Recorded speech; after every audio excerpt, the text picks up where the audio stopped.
Hello everyone! I hope you're having a wonderful Monday. Let me just pull up this on my phone. I need Twitch. So I have the chat ready. How y'all doing? DM Trey, MX, Gamgee, the Muru, Sama, Daughter of Tiamat, if we are here, Migyu, RR, Maya is bored, Keeper of the Art, Life of Mal, Jeffrey Petro, and Vulcan Princess 97, Invader Diz, Bumble Homestead, Iron Gillet, Junichi 3, everyone else, Comradical 1, OCP, Rattlecube, Koya Tree, Epiphany Jane, I'm Not Going Tox, Arcanist Amber Blackwell, Des Viper Gothy Lassie. Welcome, everyone. I hope you're doing just fine on this Monday. Daughter of Tiamat says had to go to court for a speeding ticket. This one guy in there kept arguing with the judge. Was he a sovereign citizen? That's always fun.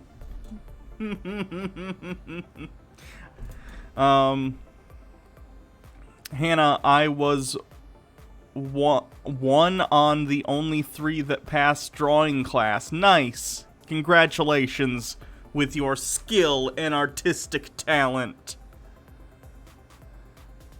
Ugh, I think I just got hair in my eye. Woo.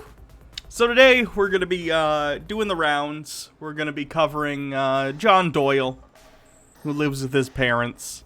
We're going to be covering, what else do I have? A COD.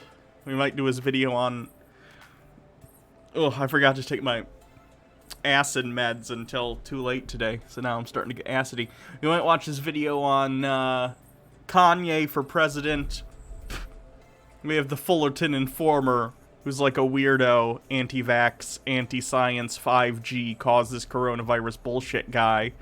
And of course, your list of MGTOW people. I'm actually arguing with a MGTOW person on my YouTube channel right now, Hannah Reloaded on YouTube. If you're not familiar, go and subscribe. It's where I post all these streams after they are done. Did I see where Scotland mandated queer history in its public schools? That's pretty cool. No, I didn't see that. Nice. Fullerton, he's in Southern California. That makes sense. So let's switch over to the camera. I've been watching a bunch of what's his name? Leonard French's videos on sovereign citizens. Leonard French is an entertaining guy. What have you guys been doing? I'm Not Going Talk says, on a good note, I only go to my therapist once a month and I'm getting a lot better. Nice. Therapy can be great. I have an appointment with my therapist tomorrow at 9 a.m. I'm not happy because I gotta get up that early, and that's early for me. My is bored says, I hate that I like a COD's accent. I don't want to like anything about a man like that. It's alright. For every Sargon of Akkad, there's about 50 British people who aren't pieces of shit, so that's nice. Dude Spanking Dude says, my mom is trying her hardest to call me by my pronouns and my name. She also made me realize things about you. I told her that you got boobs now, and I said, why would you ever want boobs? And she said, well, maybe that makes her feel better. She makes a fair point. Yeah. I enjoy the feminine things that the hormones are doing to me. Very much so. In the same way, I'm sure you would like, you know, the lack thereof if you were to start T. Where trains crossing in the night. Opposite directions. But nonetheless, we have to get to our own destinations. Daughter of Tiamat job hunting. Well, I hope that goes well for you. I really, really do. Gothy Lassie says, I have to get up at 5 or 6 a.m. again starting tomorrow, and I'm not looking forward to it. Yeah, that sounds like shit. I wouldn't want to either. Dude Spanking Dudes, have fun wearing the torture that is bras. I will. I will have fun. Devious Chillster, I have you on the background while I play in a D&D game I host. Fun. I hope your planning goes well. Invader Diz, I'm pulling my non-existent hair out doing real estate classes online. Well, I hope you're able to learn about whatever property things you need to know. I have no idea what goes into doing that. Oh no, not Doyle. Oh yes. Oh yes. Rattlecube, I was supposed to start work today, but since I'll be working with the elderly, I have to wait for my COVID test results to get back before I can go. Yeah, makes sense. You don't have to wear bras if you don't want to. I just wear tank tops. Sorry if that's TMI. Hey, I don't care. I've talked about my new boobs on here before. I'm not going Toxis. Don't get into investing platforms like eToro. They're part of the Forex scam. I have no idea what any of that is. Investing platforms. Do you mean like Robinhood, the app where you can like buy and sell stocks? Lucas Dawn, I wake up at 6 a.m. every weekday morning. It used to be 5, but I'm working from home, so no commute. Oof. That still sounds awful to me.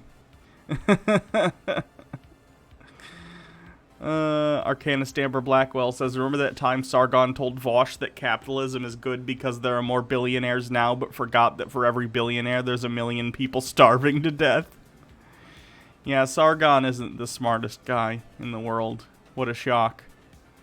I'm not going talk, says Forex is a very fucking big scam. You can search it up, I'll show you. Forex.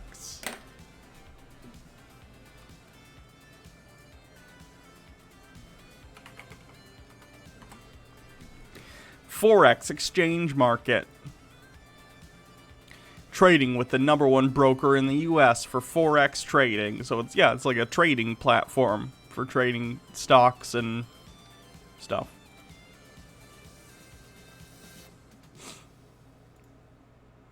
How is it a scam? Do they just have really high fees? I'm not going talks. Send me a video. You're never going to make any money trading the Forex market. Trust me, I'm a 30 years experienced veteran trader.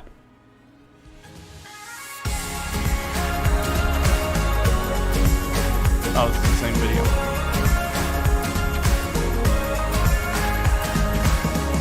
Captain Seculoid says, people don't starve in America. I learned that from Sargon one time when I had to buy insulin instead of food. Sargon did not say that. He can't be that fucking stupid. Hey there, now some of you may have already seen this video that we're uploading today, and that's because for some strange reason the original version had its ranking removed by YouTube. Now this could be a number of reasons, possibly because other channels have been stealing our content, who knows. Either way, considering the exposure we were getting and the relevance in the topic that I was discussing, we're going to re-upload it because I think it's a real shame we were helping so many traders learn a very valuable lesson. So for all you new and aspiring traders, thanks for tuning in and I hope you enjoy it. One of the main reasons why most traders fail Mr. in Wizard the Forex with 10 market bix. Forex is just because trading they end currency. up getting trapped in what I wouldn't call it an the investment as cycle much of as doom. a trading card game So that is a what scam. is the cycle It's of just doom, trading I hear you currency and cry? trying to play the Well, inflation the cycle game. of doom is Ew. basically this. Let's assume now you start off trading the Forex markets. You've got yourself a strategy. Now you might have developed the strategy yourself. You might have copied it from another successful trader, or indeed you might have bought it from somewhere on the web or so forth. So now you have your strategy and you're about to start trading this with live money. You start putting the trigger and off the bat you start making some money. I don't have the confidence to ever trade anything up to and including just regular stocks. I'm talking about like actual like picking specific stocks and buying them. I pay into a mutual fund, like a Roth IRA. But like I could not ever be like I have confidence in this company, whatever, because I'd be wrong. Because if it were me, I'd like short Tesla and I would have lost all my money and then some by now. Graham Dolfini with 95 bits from me and T-Dog. Thank you very much. Oh, I forgot to turn the music off. There we go. Money, everything's going great. Then the inevitable happens. You start losing some money. The strategy starts taking money away from your trading account. Now this doesn't feel comfortable, so the most common thing you do when you start to lose money is you start to doubt the strategy. Much better. So you start to tweak the strategy. Hey guys. You make minor changes. Okay. Guys, welcome back to my YouTube channel, and today we're going to be covering that all-important topic of Forex scammers. So I'm going to be giving you some tips on how to spot a Forex scam before you lose any money, which I think will save everyone in the long run. So, tip number 1, make sure you subscribe to this channel. Tip number 2, make sure you comment in the box and let me know. That is quite a vest. Any Forex scams, so we can make the whole of YouTube aware. Did I see Elon Musk supporting Kanye's presidential campaign? Always I ask did. for a track record. What you'll find is if they don't have a track record, they'll come up with lots of excuses like this. We cannot what would you really like to send us for us to send you the client's trades, or I don't understand what you're actually asking for. Our track record is in the demo accounts, and that's about it. If they have a track record of how they make money. Yeah, exactly, yeah. No, they don't have that. So if they do have verified stats, like we do, Mr. Wizard then they'll says send you a don't do mutual MyFX, funds, their verified fees are link crazy, of never do years of anything with data. higher than a 1% So a really fee. simple one for You might tip want to look at a number 2 robo-investor, is maybe, actually I don't ask know. for their office location. So most of these companies will say that they're based in London, when really they're not. So here's a clip of me catching one of these guys out pretty simply. Where are we from? Yeah. That's not on the script. We're calling you from London. No, you're not. No, you're not. Why? No, you're not. You're not calling me from London. You're definitely. Whereabouts in London? I'm sorry? Whereabouts in London? It's the first. It's Portland Square, Green Saint Street. You don't sound too sure about that if you're there. What's the weather then in London? Is it nice out or is it cold? What's the weather in London? Yeah, don't Google it. Look at you Googling it. Come on, you gotta do better than that. You're Googling it. You're literally Googling it. It's partly sunny. You're saying that you're in London, but you're Googling the weather. I mean, come on. It's not partly sunny, and no one from London would ever talk like that in a million years. And when they actually do, make sure that you can set up a meeting in their office to go and meet them, talk to them, and find a little bit more out about the company. Oh God, what is this? Ugh. We'll watch those later. Tip number 3, make sure that they're not pressuring you to You did deposit not money. miss John Doyle. What you'll find is they get very argumentative if you start asking more and more. So basically people will call and scam you about it. Yeah, I don't know. Alright, so John Doyle, heck off commie. John Doyle, who Baja Blast discovered the other day lives with his parents, which is fun. So, let's see what he has to say about why the left hates the 4th of July. Depends on the person, I guess. I'm pretty neutral about the 4th of July. I don't really care. I don't celebrate it. But, like, I don't care if someone does. Who cares? Happy Independence Day! This could very well be one of our last Independence Days. We'll talk about why, but if there were ever a time for people to wake up, it would be now. And if not now, then I don't think that they ever will. I mean, they are accelerating so quickly in their fight to literally destroy America, and I say that literally, and I don't... Literally. Literally. Is that what you mean, John? Do you mean literally? Is America specifically statues? Is America specifically monuments? Or is it the entirety of the landmass? Or is it the people? Is it literally just Mount Rushmore, John? Is that literally what it means? Jesus. I don't think that they're even trying to shy away from that anymore. So we'll get into all of that, but yeah. How old is John anyway? Is he 12 or is he 40? He's in his early 20s. They're moving... Yeah, he lives with his parents. I'm not making fun of him. It's just the truth. And it's fine to live with your parents, but it's hilarious to me that he does all this, like, you gotta pull yourself up by your bootstraps. You gotta be independent. Capitalism's the best. Blah, blah, blah, blah, blah, blah, blah. And he fucking lives with his parents. Strange.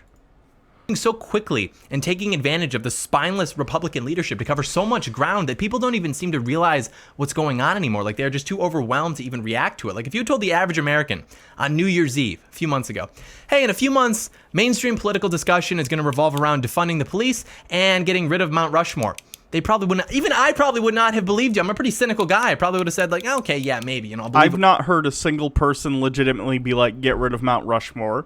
I don't care if they do. I don't really care about, like, specifically as far as national monuments go. I think it's generally a good idea if you're going to do a national monument to have it be, like, about events or, like, discoveries or something, because no matter what, when you make a monument to individual people, time is always going to look badly on that person, because as it turns out, society changes over time. Our view of morals and what is right change, our perspective on the past changes, and every single monument to an individual person, no matter who it is, has an expiration date. It's the case. when I see it, because it's not that we didn't know what their plan was. I just don't think that we ever expected it to be as full throttle as it is right now. So we're going to talk a lot about why the left hates the 4th of July, what we can learn from the Founding Fathers, and if there's hope going forward. So do stay tuned. This is definitely not his car, and this is his parents' house.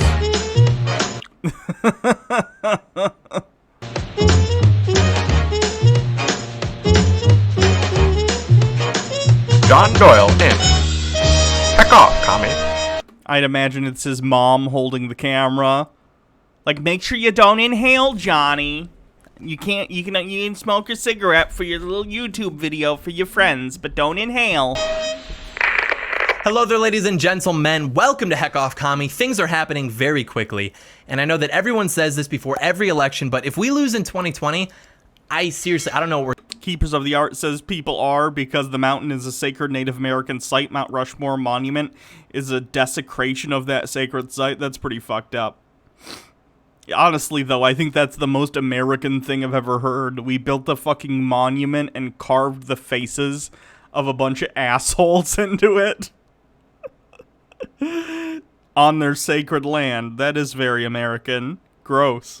We're going to do. I mean, you might remember the timeline I referred to as 12 years. I've said that I think that our window to actually take the country back is about 12 years. And I arrived at that conclusion months ago, assuming that Trump was going to win in 2020. But now even that is contestable. And that's for a lot of reasons. And I know that conservatives like to refer to the silent majority. We like to bring up how the polls were completely off. And I get that. I really do. I'm right there with you. I'm on your side. Always will be. So please just trust me when I tell you that the polls weren't actually that far off in 2016. But it was the pundits and the media personalities that were completely wrong, or perhaps even lying. It was the media who said things like Hillary Clinton has a 95% chance of winning. It was the celebrities who mocked people like Ann Coulter for rightfully predicting Trump's victory. But in the days leading up to the election, the RCP average had Trump within the margin of error against Hillary in the battleground states that he needed to win, and that he did end up winning to secure the presidency.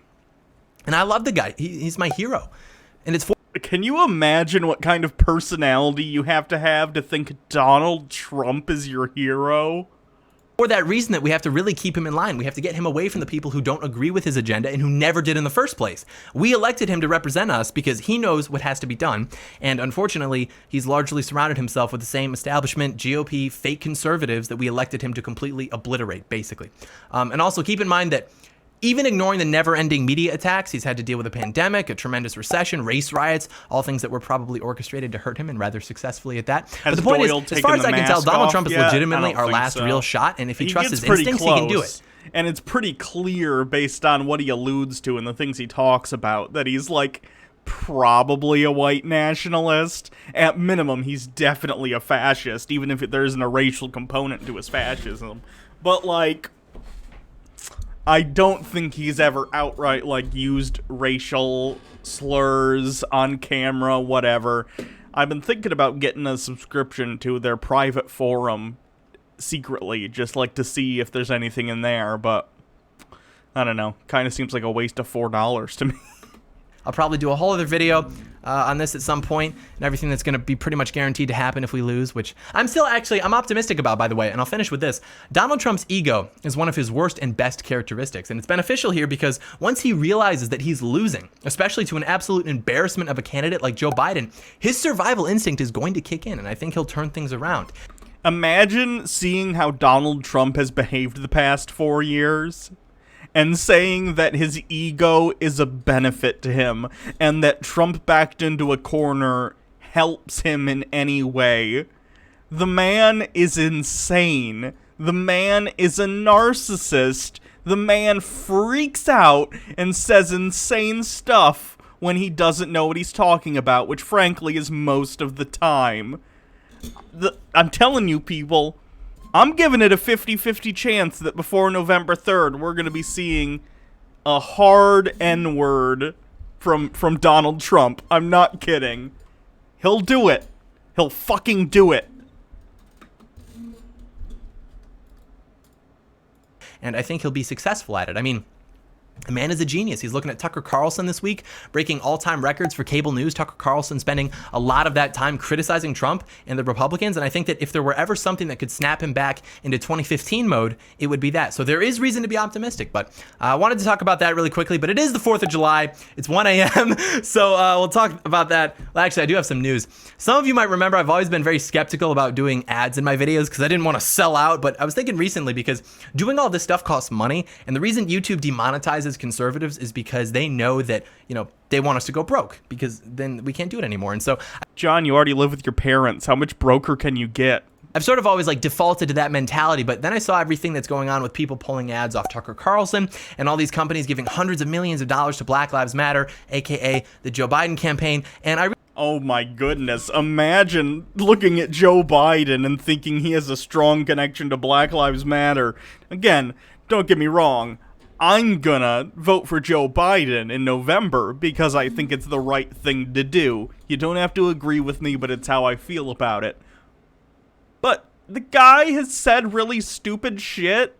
Like he said, what was the thing he said? It was along the lines of, white kids don't have it as rough as, he said rich kids don't have it as rough as black kids or something. It was basically an implication that all black people are poor, which I understand what he's saying because the socioeconomic system in this country is incredibly racially skewed, although of course it isn't entirely along those lines.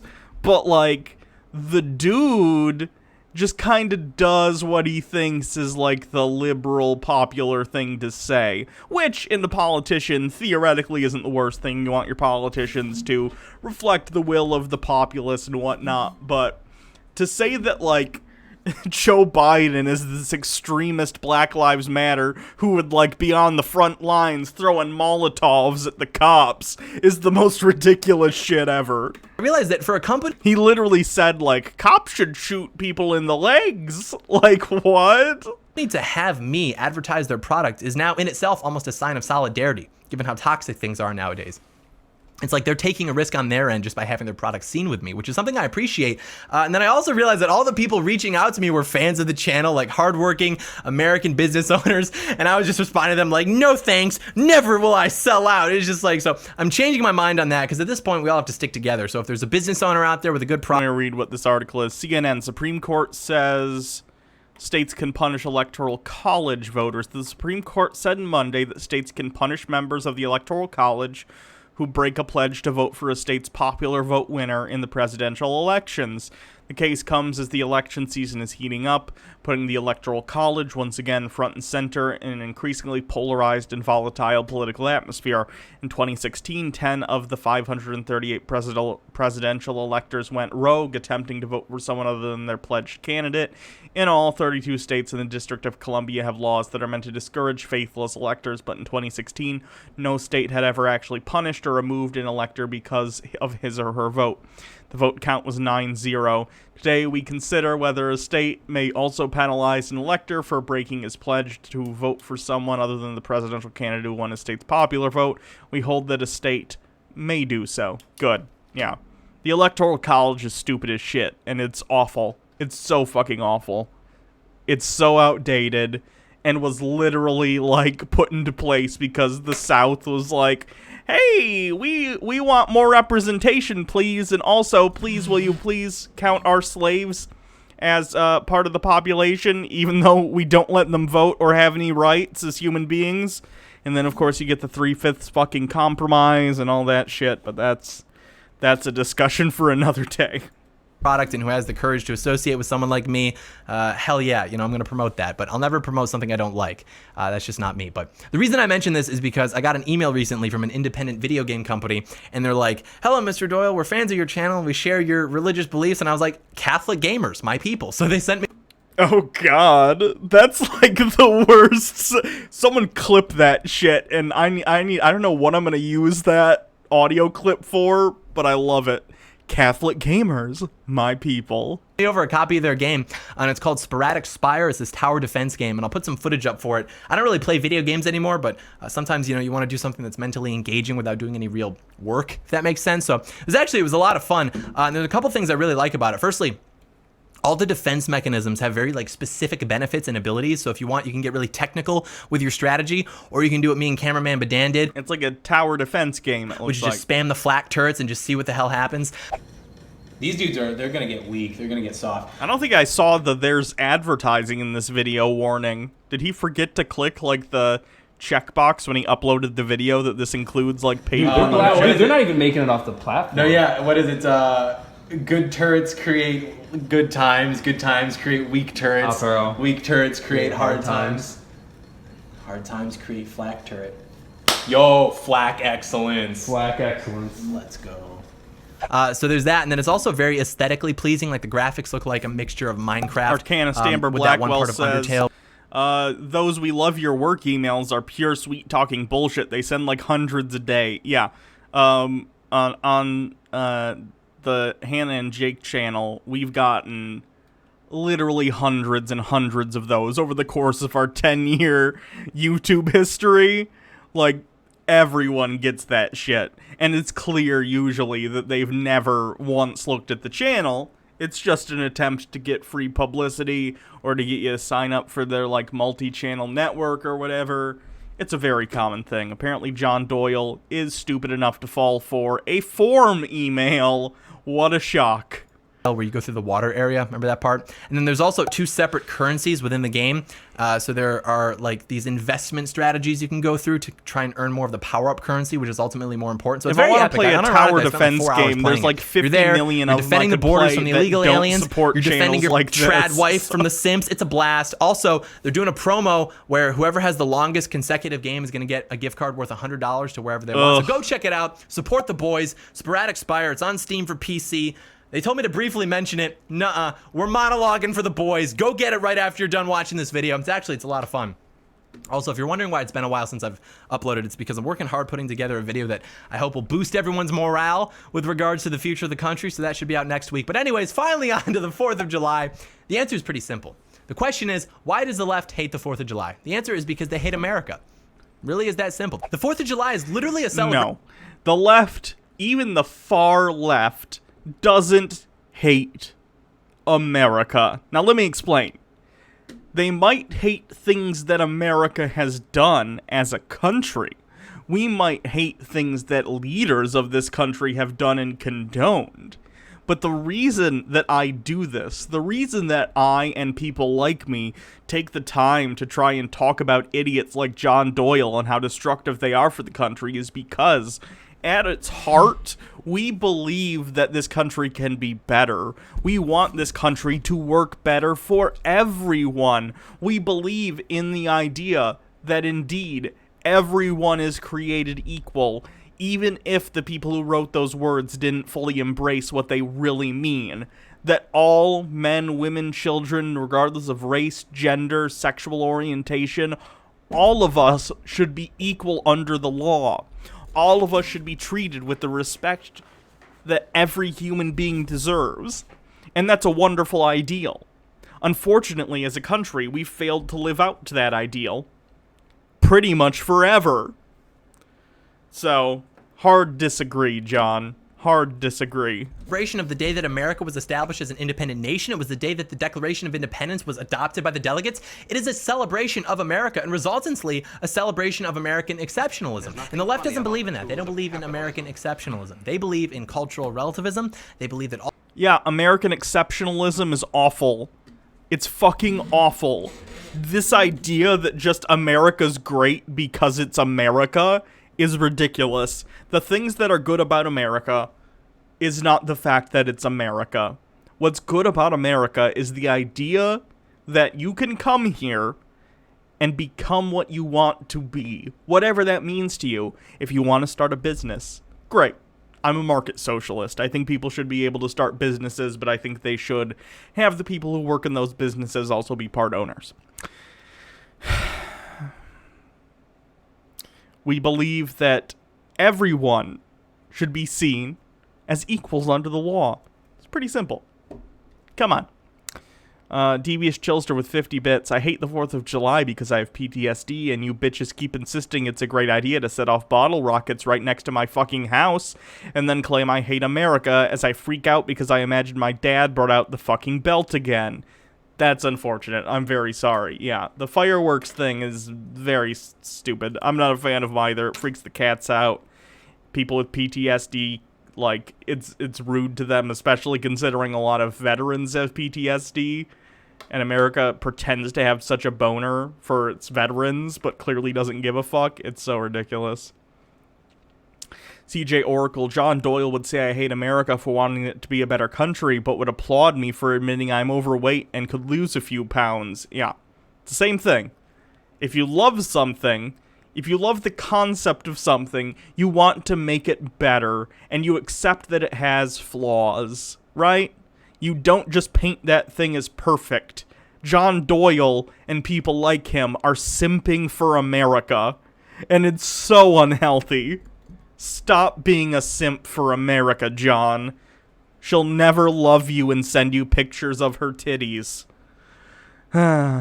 All cultures are equal, none are better than the other. That would be offensive, but interestingly enough, and this is one of the fundamental contradictions of their ideology, not that they're too concerned about maintaining coherence or consistency, but they believe in cultural relativism in a general sense, but they also exclusively hate on the United States or other Western countries. They would not dare say... What are you talking about?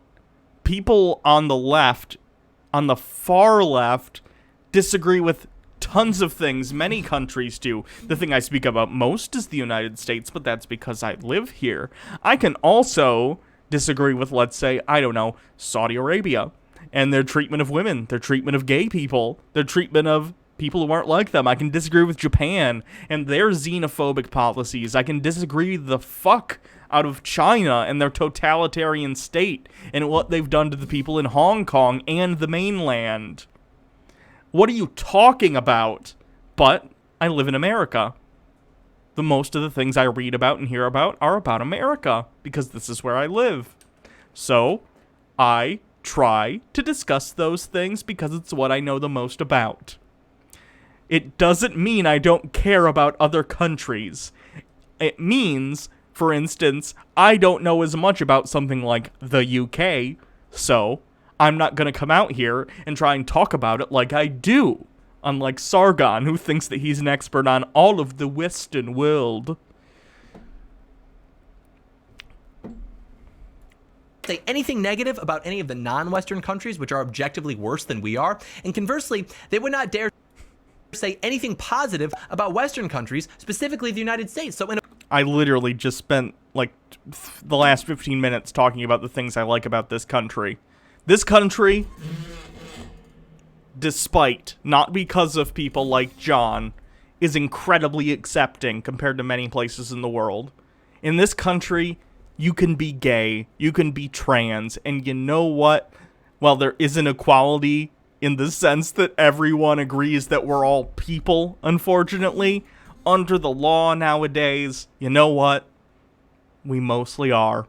And it's fantastic. Don't get me wrong, gay and trans panic defenses are still a thing, which are stupid as fuck.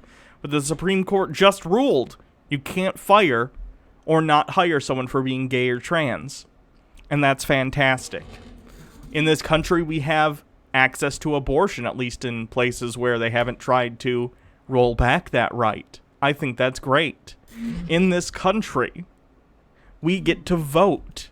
Unfortunately, that vote is fettered by the Electoral College system, and that's something that I think should be done away with. But voting is a great thing. John, you can both recognize good things within a country and also admit that it has many problems. You don't get to just say, we're the best, we're done, we're done getting better, this is the best America's ever gonna be. That's silly. That's ridiculous. In a way, they have their own version of American exceptionalism, which is just that America is exceptionally bad, and they hate it. They hate America. Think about all the things that define us as a country, or that used to define us as a country, because they hate all of those things about America. There is no characteristic or quality of the traditional American nation that they regard to be good or of any use. It literally doesn't exist. Our history is bad. The men who built the country are bad. The systems that... Many of the people who built the country were bad based on our modern understanding of ethics and morals. They owned slaves, John. They were slave owners. They were massive hypocrites. They wrote about every man is created equal. Everyone has the right to rule of law. And yet, meanwhile, within the same document, they talked about counting slaves as 3/5 of people in order to bolster the South's population numbers for the Electoral College and also for the House of Representatives. It's fucked up. Our history is full of contradictions. Our history is full of hate and genocide, and the fact that we had disregard for anyone who wasn't a white landowning man. You need to accept these as reality. You can also point to the beautiful things in our history, though. You can point to the fact that even within this structure that hurt countless individuals, there were heroic people like Harriet Tubman, who risked fucking everything to help usher people to freedom. The fact that within the structures of that country, people still fought for people to be free. We can talk about the fact that, despite the fact that women weren't allowed to vote, people went out and lobbied for that right. Suffragettes decided we should have a voice in the government, and they succeeded. And that's beautiful, John. It's beautiful to take those words that all men are created equal and fighting to make those words mean something outside of the contradiction that they were at the outset. But you don't see these things as good, John. You think that women shouldn't be allowed to vote. You think that women voting is a bad thing. So, who hates this country's history more, John? Us, who want to live up to the words written in the Constitution, despite the fact that we often haven't historically? Or you, who wants to ignore what those words really mean? That they built are bad. It's all corrupt. Has to be rebuilt from the ground up in alignment with their Sham worldview. Rockstar, And thank you for continuing your gift subscription. You'll have something as a result, but it's not going to be America, and that's intentional. That's completely by design. The existence of America. Did he actually say that? Yes, he has talked about before how he thinks women shouldn't have the right to vote. In itself is a crime to them, which is why they don't leave. They don't want to go somewhere else. They don't want to leave to go somewhere that they believe might be better for them. No, they want to stay here and destroy your country and prevent you from ever taking power again. And once they've consolidated that power, they're going to punish you for speaking out against them. That's what history shows. So at this point, they're being completely transparent with their intentions, because it's not even that we can't celebrate America on the 4th of July because of cultural relativism, because we're all equal. At this point, it's simply that we can't even celebrate it because America is evil and it's not worthy of celebration in any capacity, and to suggest otherwise is to be complicit in America's evil, which makes you evil as well. That's an actual belief framework held by the most powerful people in the country and in the world, actually. And they have an army of mindless, self-hating sheep whose vote is just as equal as yours, maybe even more equal now, because they've got the mail-in ballots. That's why you can have pride in being a homosexual or being a transgender. Get a whole month for that. Actually, the LGBT calendar makes up about 19% of the entire year, fun fact. That's totally fine. That's a celebration. But God forbid that we praise America, which is funny too, because America's a pretty good country to be a gay person in. You're backed by literally... I agree. Compared to a lot of the world, it is, John. That doesn't change the fact that America is an imperfect entity. every institution in society. Why don't you go to Qatar or Nigeria? Tell them you don't feel as though you are being adequately represented. You don't feel as though they're being inclusive enough. You can have pride in a gay flag, but not the American flag. And here's the real red pill. What's the difference anymore? The gay flag is at this point a better representation of American power than the actual American flag, because anywhere in the world where you see a gay flag being flown freely, you know that American power is close by. And in our own country, American power actively gives precedence to the interests of the progressive agenda before the average middle-class individual or family, because at this point, you can barely display an American flag without having damage done to your property. Oh my god, are you kidding me? Tons of people have American flags, John. No one cares. Or person, and little if anything will be done about it. Whereas if the same occurred due to your display of a pride flag, virtually every institution in the country would come to your aid. That's because one is attacking a symbol of a country, and the other is attacking an individual person for who they are. It's almost like context matters. Is American power, and that's power that we don't have access to. Middle America does not have access to that power. And so we're getting to a point in this country, if you could even call it that at this point, where to even express joy at the existence of your country, even ignoring the monuments and the heritage that's being destroyed, simply saying, hey, America's pretty cool. Let's grab a bomb pop and see if we can get Uncle Pat drunk enough to start being racist. That is unacceptable. Now, if you're not explicitly... Why do you want your racist uncle to spout his bullshit, John? Why is that what you like about America? It's kind of telling that that's the first thing you go to. Outspoken in anti-Americanism, then you are part of the problem. You are ignorant. You need to be educated. White silence is violence, and you will have to comply or you will face the mob, and Uncle Pat's going to get canceled. And that, it's sort of a joke, but we've also seen videos of people turning their own parents into the mob for simply questioning the Black Lives Matter narrative. It is a cult. That's all there can be. You destroy the family structure, you destroy the church. It's almost like kids have always disagreed with their parents on social issues, and now they get to voice the fact that their parents are backwards rednecks who don't care about black people.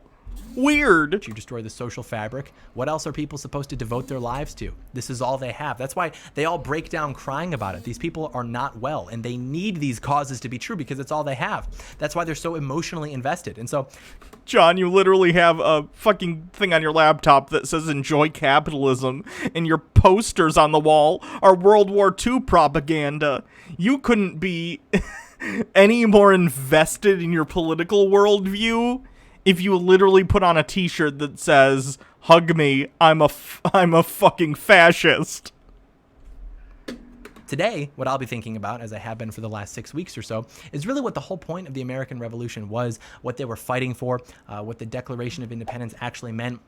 We tend to think about these things in a vacuum, like they just happened, now it's over, now we're here. But if you look at the state of the people who fought in that revolution, they were people who were being exploited by power that needed them more than vice versa. This power instituted a form of government that was no longer conducive to the interests of those people. They put them into debt that they did not ask for and then taxed them to pay it back. And the Constitution even acknowledged... It's more complicated than that. The French-American War, the taxes that were raised by Great Britain, before the American Revolution, which sort of sparked the whole thing.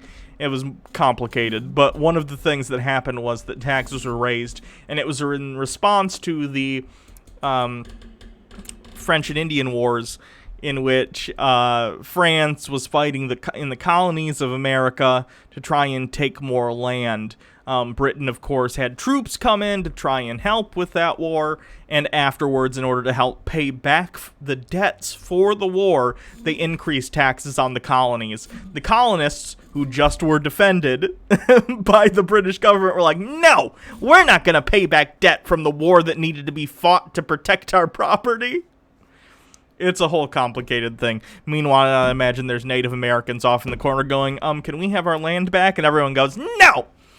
Anyway, it's complicated. I don't have an emotional investment one way or another in terms of the Revolutionary War. I don't care.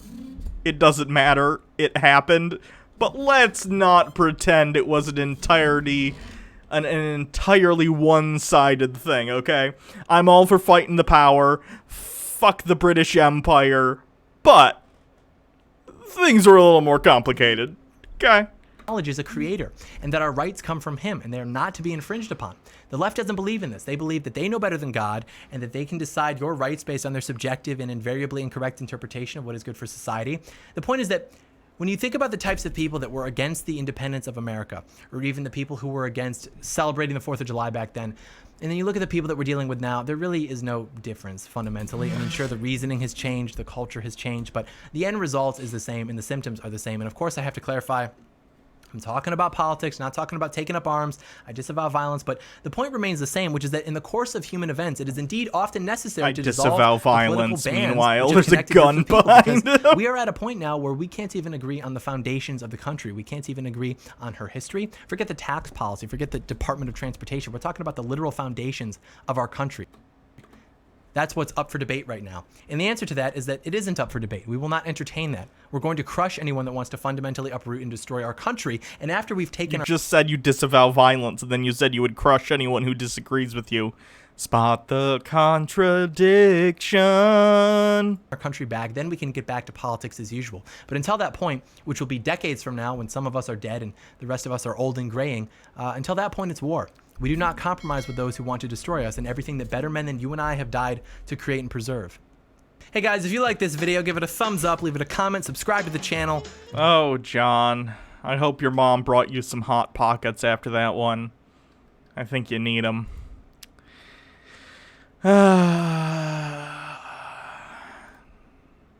Let's see what else we got.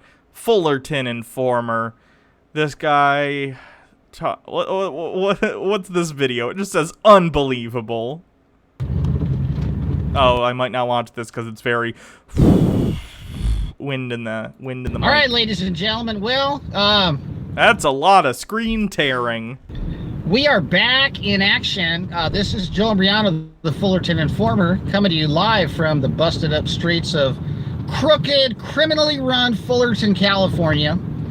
But we're pushing back against all of the enemies of the truth and the enemies of Jesus Christ, folks, because that's what we have to do.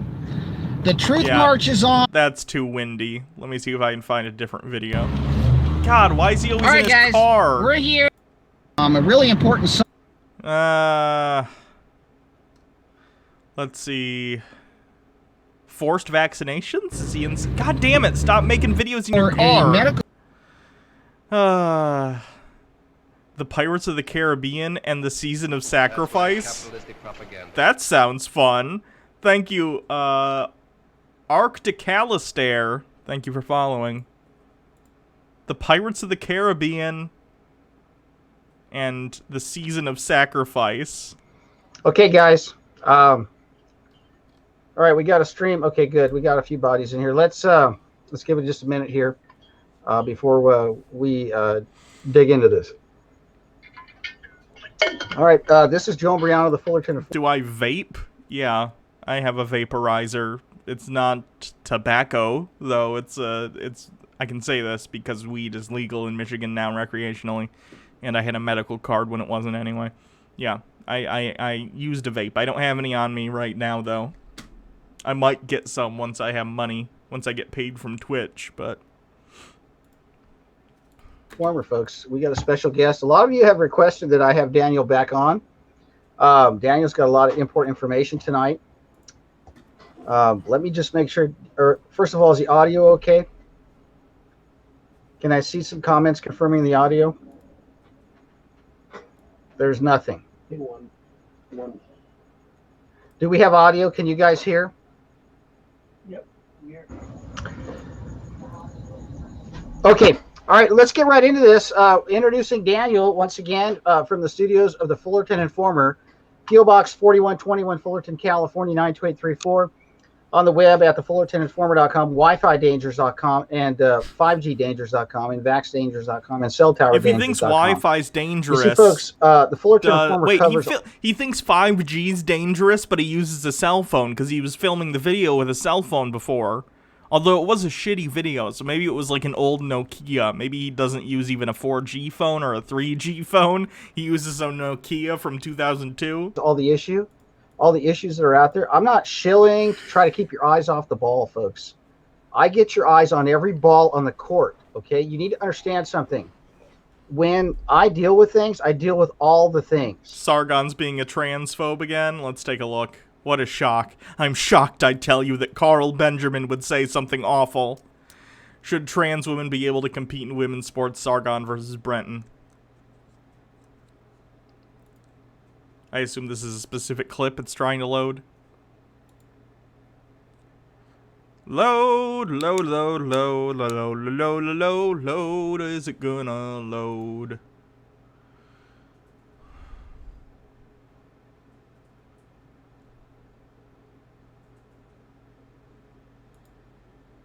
Why can't I hear it? Where's the unmute?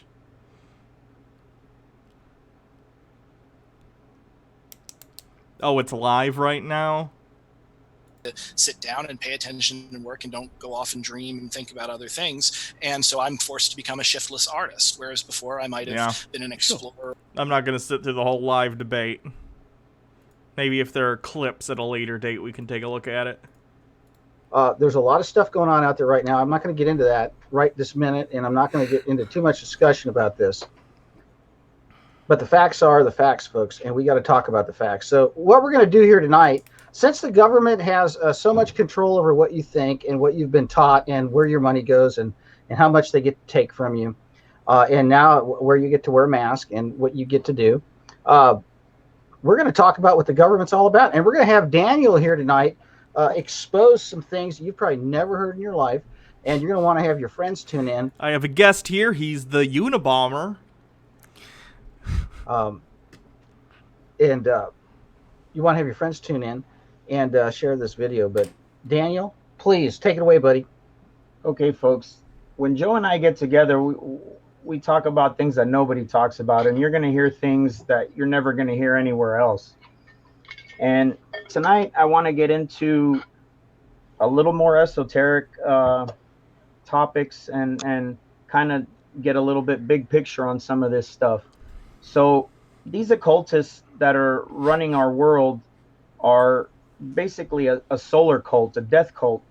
And they have this thing called the season of sacrifice every year, the satanic season of sacrifice. Oh yes, I remember it well. We all don our red robes and head out to the woods and dance naked before sacrificing a child. It's the most wonderful time of the year, as the song says. Which lasts 40 days and 40 nights. It starts on March 22nd, 322, and ends on May 1st, May Day, Walpurgis night. And that's where you get the word purge from as well. So if we look throughout history during these 40 days, how many false flags, how many wars were started, how many massive coal events have happened, it's almost everything. Literally almost everything has started during this time frame. And as you can see, there's a little reflection there. Why is it backwards? You're fine. Okay, so as you can see, the skull and bones, they're... Okay, so these guys think that Wi-Fi and 5G and 4G or whatever causes cancer, but this guy clearly has a smartphone, and he's looking at, like, pictures and stuff on it. So... how are they connecting? Or do they think they have something on them that's protecting them from the cancer rays, or what? Devious Chillster with 50 bits. Walpurgis naughty. Walpurgis not. Say it right if you're gonna critique it, you fuckers. Walpurgis not. I have no... is that what the festival is? Does he mean spring, like when Europe can go to war because it's not winter? Yeah. Seems like it. Their fraternity is 322, March 22nd. The Satanists actually start 3 days earlier on the 19th. And if you look back, you can see the WHO had their meeting on the 19th. And then we started this lockdown. So basically you're saying the World Health Organization had a meeting 3 days before the beginning of this time that you think is a time of sacrifice, and you were like, shit, so close. Well, they just started early, I guess. That's a very honest way of looking at evidence. On the 22nd. The CDC was posting for jobs last year in November 15th, 2019. They were posting for jobs on LinkedIn and these other profiles where they were hiring people for quarantines. And the open period was until May 15th. hiring people for quarantines? Why would you need to hire actors for quarantine? Because no one sees you in quarantine. That's the point of quarantine. I'm gonna turn this air up, one sec.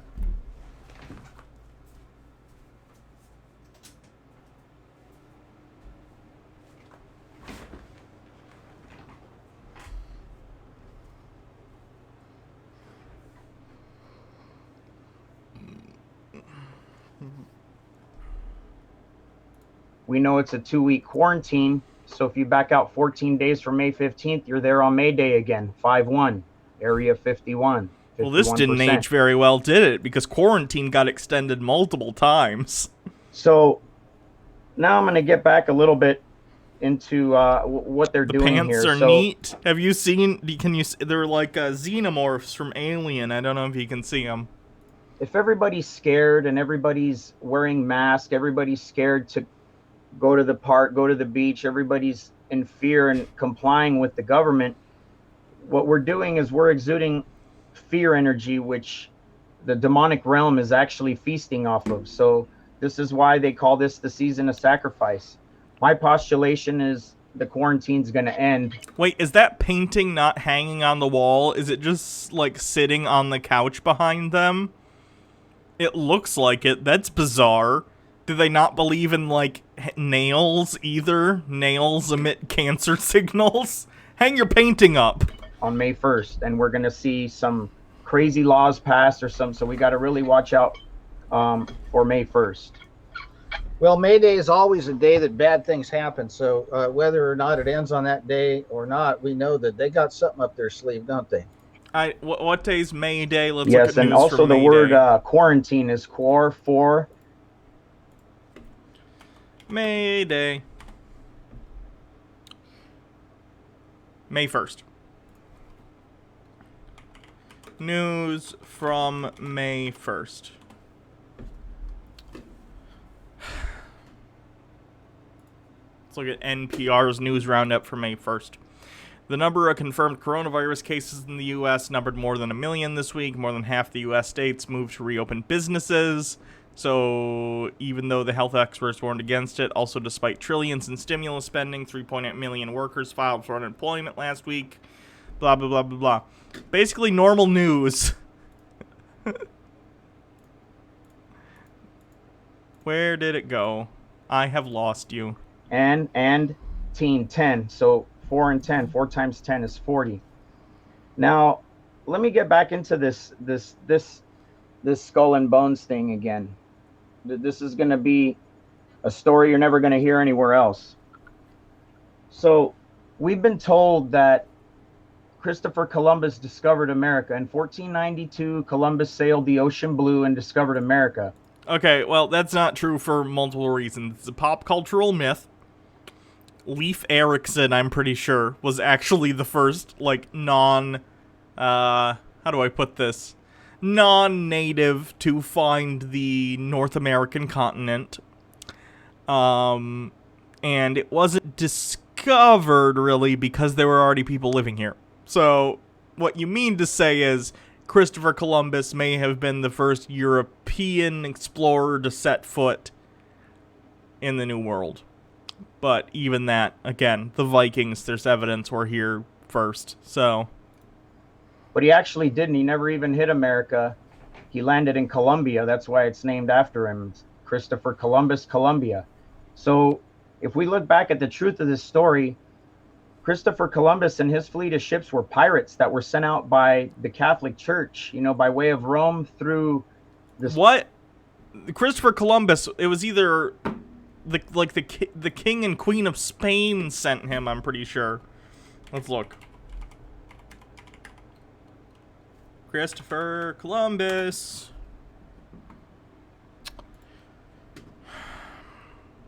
Christopher Columbus.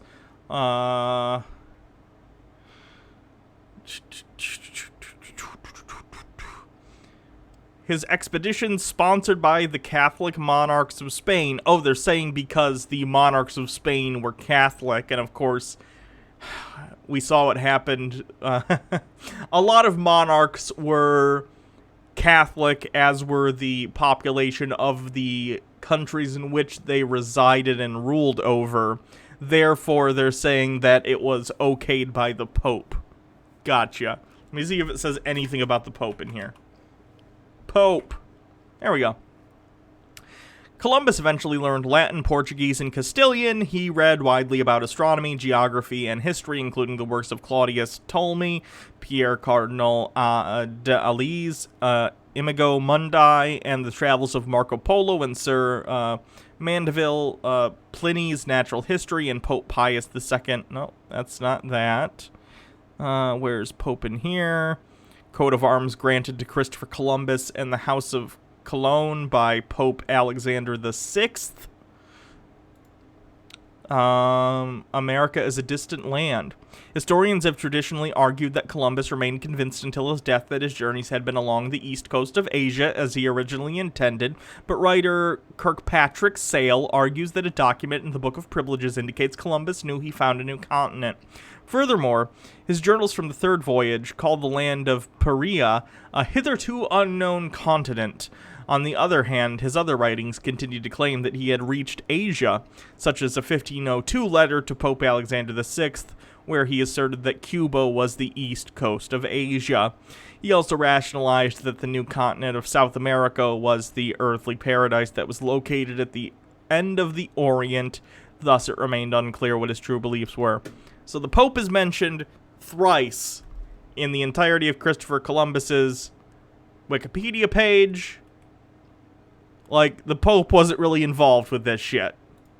He obviously talked to Christopher Columbus later because Columbus was fucking famous after his voyages. But, it's not like he was like, Senor Pope, can I go to, try and find a passage to Asia? And the Pope was like, yes, my son. He's like, thank you, booba-da-papa. That's not what happened. Spanish Empire, which they were controlling.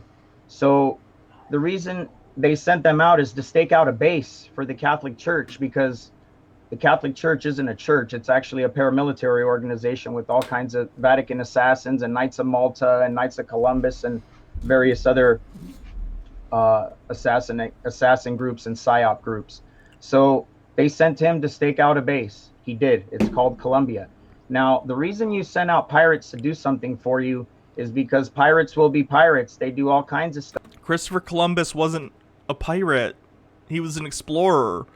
The government of Spain at the time did have privateers. For those of you who don't know, privateers are effectively state-sanctioned pirates. They aren't necessarily part of the military structure in that they don't fly the flag of the country always of the people who have hired them, but more or less they go out and Spain might say to them, okay, you used to be a pirate, great, you want to work for us? We will pay you to be a pirate. You'll be a privateer, and you can go out and sink ships and take treasure from our enemies, and we'll pay you to do so.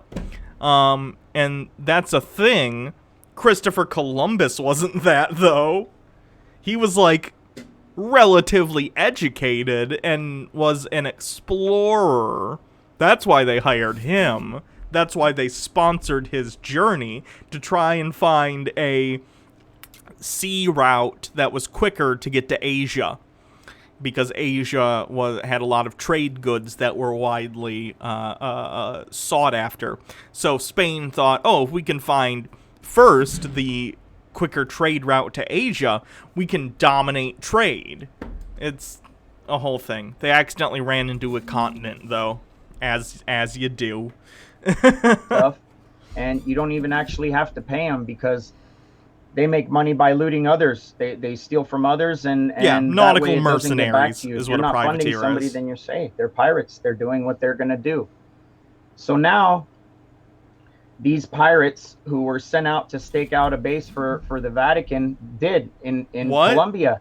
And what they were doing not how is that they were works. stealing from all these other people that were sailing and trading between all those islands in the Caribbean. And so, in actuality, they're the pirates of the Caribbean. The real one. What?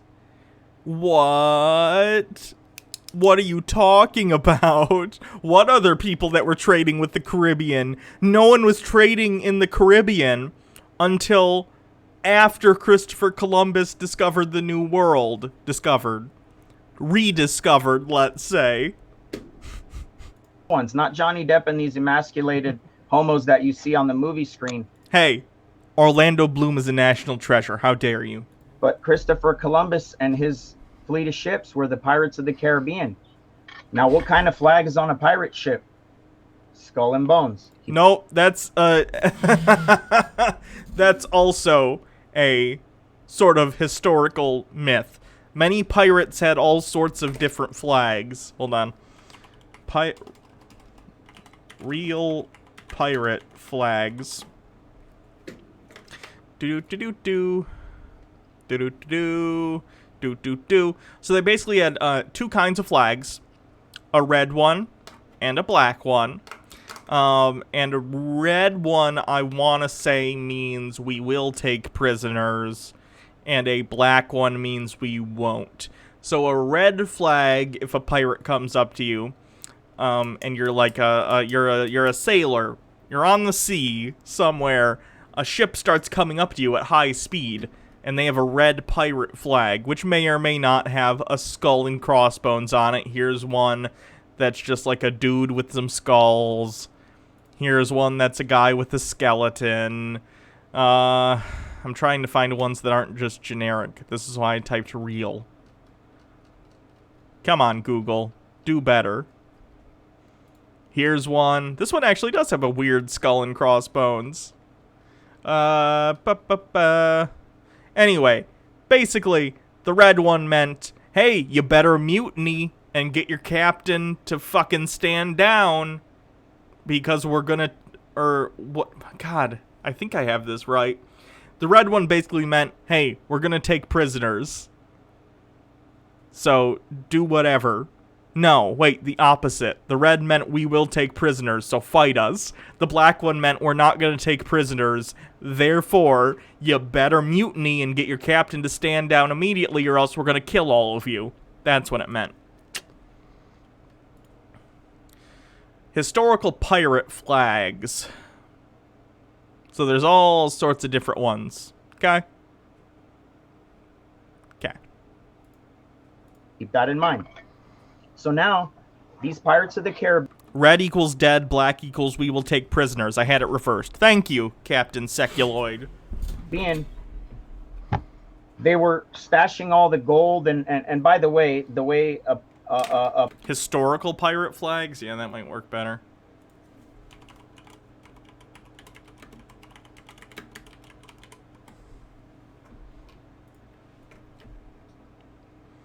There we go. So there's some different ones. Like, this one's a skull and crossbones. This one's just a skull.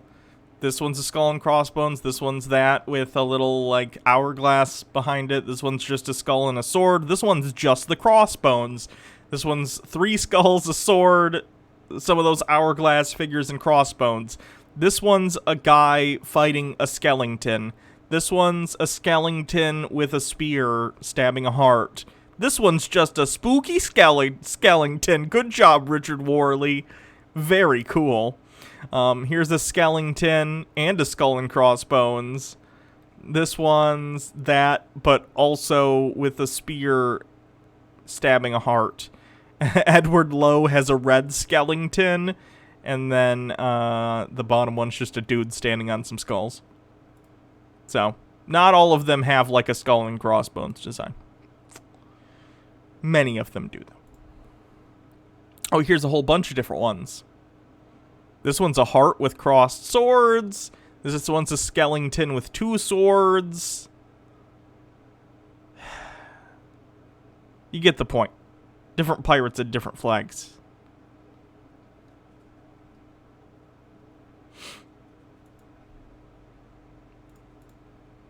Pirates steal from you is they... And none of them were Christopher Columbus's because he wasn't a pirate or a privateer. He was a person doing an expedition under the flag of the Spanish government. So he probably flew a Spanish flag. sail a skeleton ship, which doesn't have all the creature comforts on it. It's a lot lighter. These were huge wooden heavy ships. So you got your ship, which with all the creature comforts and all your goods on it. They catch up to you. They force you to stop. They board, and then they do their thing. Also, the pirates are known to steal flags, which is where we get the beginning of false flags. So this is how they do stuff. They use somebody else's flag and then blame somebody else on it. So anyhow, these pirates of the Caribbean were stealing gold and stuff on the high seas in the Caribbean, and stealing it all and storing it on an island we now call Puerto Rico. And anyone else that was figured out what these pirates were doing, they knew if they came to land, there's very few of them. It's easy to just Sushi Mom catch 10 them says all a and teenage and girl put has them in died of jail COVID or after her execute mother them. took her to a So they were church staying on the COVID oceans party. where they were doing their crimes, where nobody I hope could that catch mom them. gets fucking So charged anyone that with was figuring murder. out their scam, the pirates of the Caribbean And were every catching other them parent and who imprisoning went them is an on accessory. an island we now call Cuba. Now let's fast forward to modern day. By the way, the color of a pirate flag, black and white. Now let's fast forward to modern day. Or red. Who's running America on paper? They tell us it's Washington, D.C., right? Okay. So what's Washington, D.C.? District of Columbia. District of Christopher Columbus. So why are we being controlled by Columbia? Let me see why they named it the District of Columbia. It would make sense if it's because of Christopher Columbus, but let me just check. Why is DC called the District of Columbia?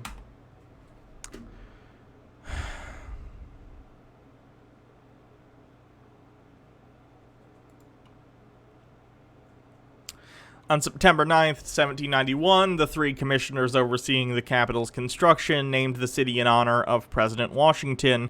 The federal district was named Columbia, a feminine form of Columbus, which was a poetic name for the United States commonly in use at the time. That's interesting. I didn't know that. Congress passed the District of Columbia Organic Act of 1801, which officially organized the district and placed the entire territory under the exclusive control of the federal government. Further, the unincorporated area within the district was organized into two countries, the country of Washington to the east of the Potomac and the country of Alexandria to the west. After the passage of the act, citizens living in the district were no longer considered residents of Maryland or Virginia, which therefore ended their representation in Congress. Oof. That's unfortunate for those people. Interesting, though. Has anyone ever thought of that? Now, within Washington, D.C., who's in control? Who's running the show? Then look at the Columbia Broadcasting logo with the eyeball watching you. Yeah. CBS. Columbia Broad...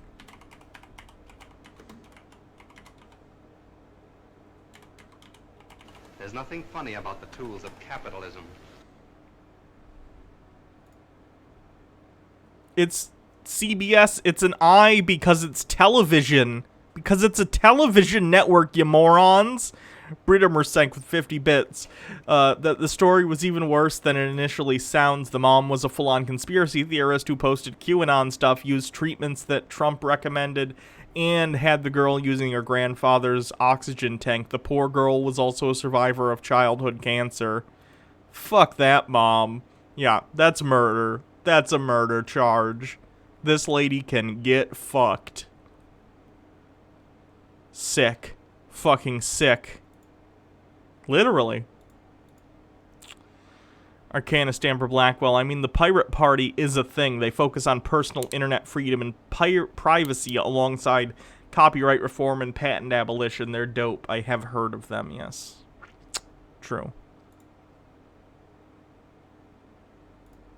Columbia University. Oh, if we start going into the things that are Columbia, we're going to be here all night. Now, who's running the show within the District of Columbia? I mean, they're changing these puppet politicians like underwear every 2 years, 4 years, whatever. That's because that's how our electoral system works. And it's not always the case. There are many incumbent senators. What are you talking about? But who's always there? It's the military-industrial complex, which is run by the intelligence agencies. So the CIA is running all the intelligence agencies. The FBI and the NSA are like their gophers. No. There's a pretty well-known animosity sometimes between the FBI and the CIA. They are not buddy-bud. There's, like, a whole thing, even, like, about 9/11, that, like, each agency had, like, different information that, if put together, theoretically could have, and again, this is, like, hindsight's 2020, could have led them to understand that the 9/11 attack was going to happen, but communication between the agencies were so poor that it just didn't happen. No, the FBI and the CIA don't get along all the time. That's patently false. So who's in control of the CIA? Well, there's a movie which explains it pretty well called The Good Shepherd with Matt Damon, which shows you that the Skull and Bones fraternity, or the Bonesmen, are the top CIA guys, like George Bush Sr., Jr., John Kerry, and these guys. So they're presented as politicians, but they're actually CIA. Why John Kerry? Wouldn't he have won the presidency then?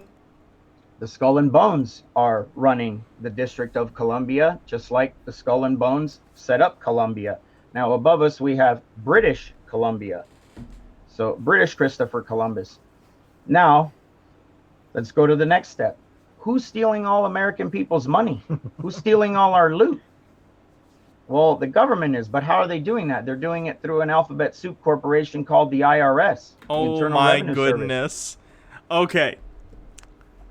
Did the pirate who stole your money come back and give you services for that money, including roads, education, infrastructure, making sure no, that's not how shit works. That's not theft, it's taxation. That's why there's two different words for those two different things. Now, where is the Internal Revenue Service headquartered? You would think it's in the District of Christopher Columbus, right? But nope, it's in Puerto Rico. Why? Oh my goodness. IRS headquarters. The IRS headquarters is Building 1111 Constitution Avenue, Northwest Washington, D.C., District of Columbia. So that, what he just said, is an outright fucking lie. Now, they have branches all over the country, as you might imagine. I think the closest one to me is in Ohio, if I remember correctly. I think that's where my tax documents and stuff get sent, typically. It's been a while. I file electronically now. But at one point, I had my taxes prepared by someone else, and they had me physically send an envelope, and I believe it was to Ohio. But anyway, they have, they're headquartered out of Washington, D.C., as you'd imagine, and they also have regional offices all over the country. So, because that's where the Pirates of the Caribbean stash their loot, and always have been. Go on your, I would say anyone still using Google is part of the problem, but go on your search box and type in Puerto Rico headquarters of the IRS. And okay, but that's the Puerto Rico headquarters. There probably is a headquarters for the IRS in Puerto Rico, but it's not the headquarters. That's in Washington, D.C. There's also, again, like I said, an Ohio headquarters. I'm sure there's one in California. There may be one in New York because of so many people living in New York City. I imagine they have their own, like, one there specifically for stuff coming out of New York. Just because they have offices elsewhere doesn't mean that's their only headquarters. And shock yourself. But now, where are the Pirates of the Caribbean? Where's the CIA imprisoning all the folks who are exposing what they're doing? Guantanamo Bay, Cuba. What? People who do you think is at Guantanamo Bay that's exposing what the CIA did?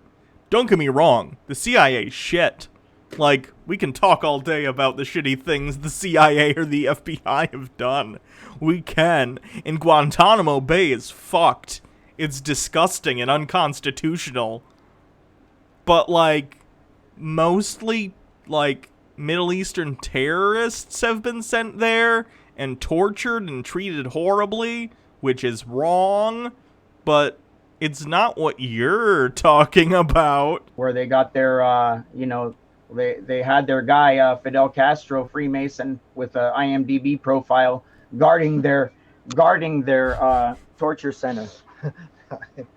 Did you just say Fidel Castro has an IMDb?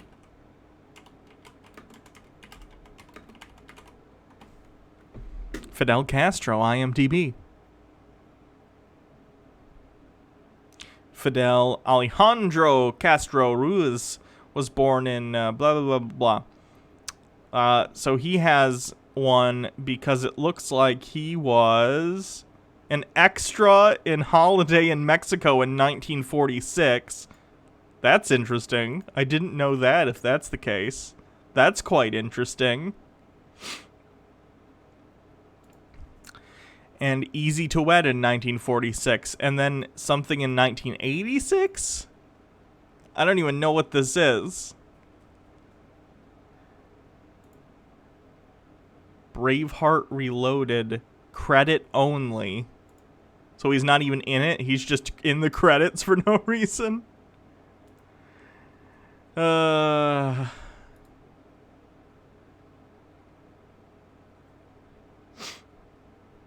me see. I imagine other people also have IMDb's for being in things like Obama IMDb.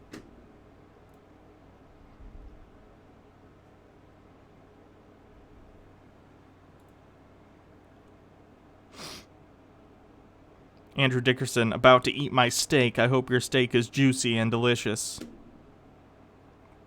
Why won't it load? There we go. Barack Obama. He has his own IMDb because he's been in multiple things. Trump also has one. Donald Trump, IMDb. Famous people are in lots of things, as it turns out. What a shock. So he has an IMDb profile. Trump was in Home Alone 2. Fun fact. Folks, can you believe that? Anyhow, so now let's go to the next level. Where is the United States? How do you get videos to me? You can post it here in the chat. Now, I know that sounds like a stupid question. It would be like me and Joe are sitting on it, but actually that's not the case. The United States is actually the District of Christopher Columbus, Puerto Rico, Guam, Tool Island, and a couple of atolls and a couple other properties. You know what's weird? That we ended up naming America America. Is it named after Amerigo Vespucci?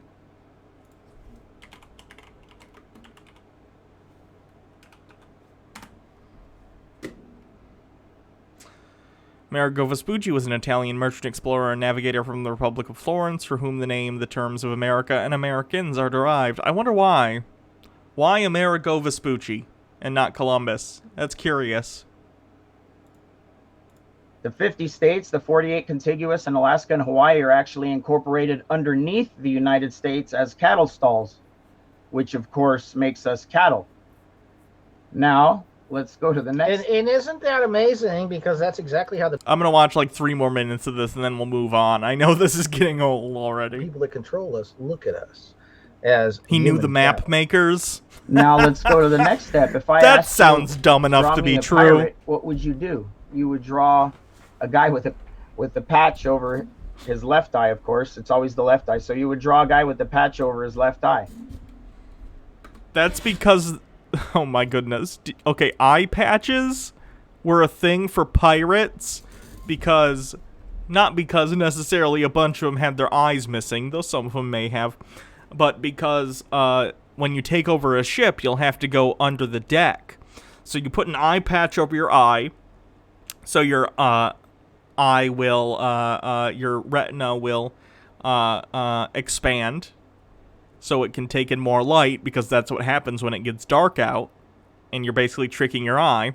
So you can fight above deck, take over the ship, then immediately go below deck where it is dark, move the eye patch to a different eye, and then that eye is already ready to go into the dark. And you can see, that's what eye patches were for.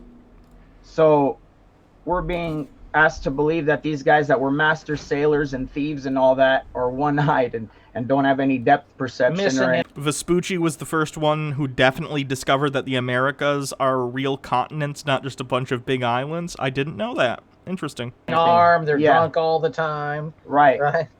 Well, Yeah, they got one arm, they got a bottle of rum, they got one eye, and they managed to pull all that off. they managed to pull all the district of Christopher Columbus all around the world off.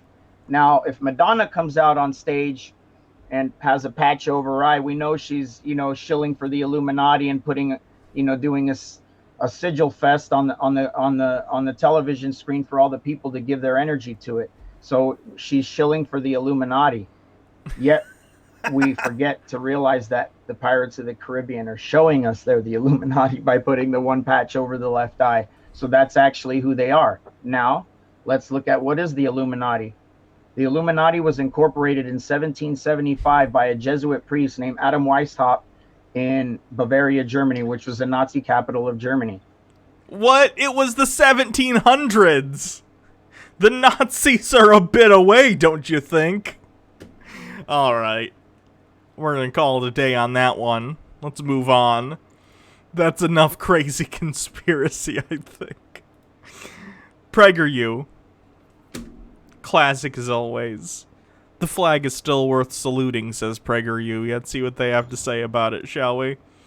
88-year-old veteran salutes every U.S. flag he passes. That's weird. That's very weird of him to do.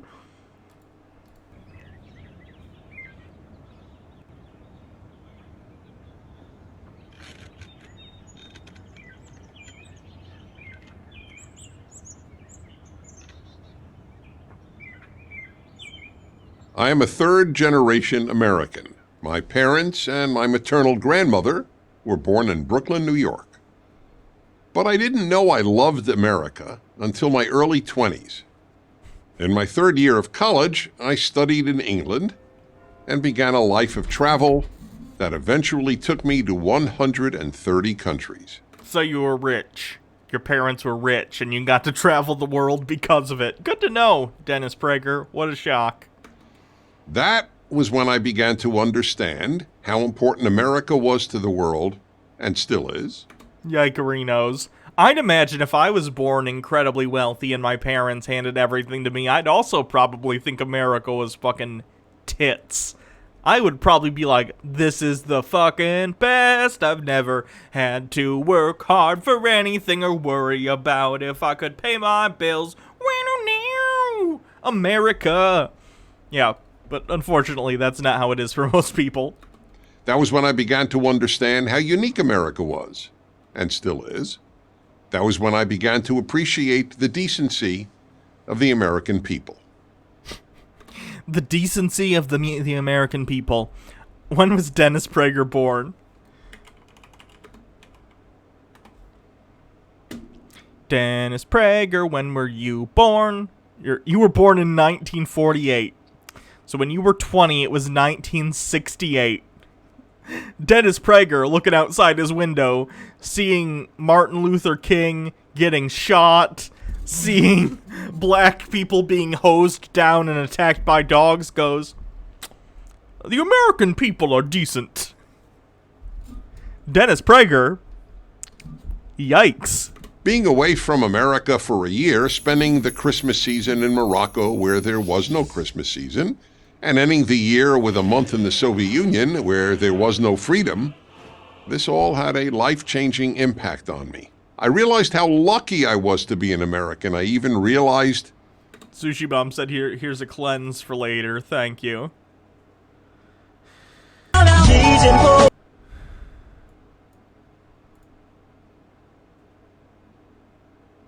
Dennis Prager. How much I simply enjoyed being an American. I'll explain. 1, how important America is to the world. Without in any way diminishing the enormous sacrifices made by England and France, it was America's entry into World War I. Oh, God. Here we go. Ah! That made the defeat of Imperial Germany possible and ended that horrible war. It was America that made the Allied victory possible. No. Nope. America basically stepped in the last 5 minutes of World War II and was like, let's make a nuclear bomb. And that had to do with Japan, right? That had to do with that side of the war. Nazi Germany, by the time that was done, literally the USSR was on fucking Hitler's doorstep, okay? Do not act like that was solely America's doing. That's ahistorical horseshit. Things, as always, are more complicated than people like Dennis Prager make it out to be. In World War II, and kept Western Europe. Random invite with 100 bits. You said you're done with conspiracy shit, but here we are with PragerU saying USA won World War II. True. Free during the Cold War. 37,000 Americans died fighting the North Korean and Chinese communist regimes. Were it not for America, all of Korea would have no human rights and would endure the mass torture, starvation, and murder that have been routine in North Korea until now do Vietnam today. The next time you hear the lie that America fought in... Aw, did you not do Vietnam because of how awful it was? Okay, just checking. Vietnam for colonialist reasons, ask that person, why did America fight in Korea? I'll tell you why. To stop the spread of communism, the greatest genocidal and totalitarian ideology in history. Yikes. Look, we could talk all day about how shitty Stalinist USSR was. Abso-fucking-lutely. But, like, Nazi Germany also a thing? Just putting it out there. And thereby enable more than half of Korea to live in freedom. Another 58,000 Americans... Oh, he's gonna go on Vietnam. Fantastic. Please, talk about how us using Agent Orange to cause generations of birth defects and killing women and children. Please tell us how that was for freedom, Dennis Prager, you fucking shill. Died in Vietnam to enable the South Vietnamese to live in the same freedom America made possible for South Koreans. Fuck off. Fuck right off with that shit. Neither Vietnam nor Korea had any natural resources that America wanted. It was a proxy war fought in order to try and stem the spread of communism, which frankly, that was none of our fucking business. It just isn't. Americans died in those two countries solely. Murdering innocent people to show up the communist. You really showed your American exceptionalism by burning all those villages. So that their people could be free. And without diminishing the role of the great British Prime Minister Margaret Thatcher and the great Pope John Paul II, it was America that ended communism in the Soviet Union, Poland, East Germany, Hungary, Czechoslovakia, Romania, and Bulgaria, and liberated, among other nations, Ukraine, Azerbaijan, Latvia, Lithuania, and Estonia. 2. America is unique.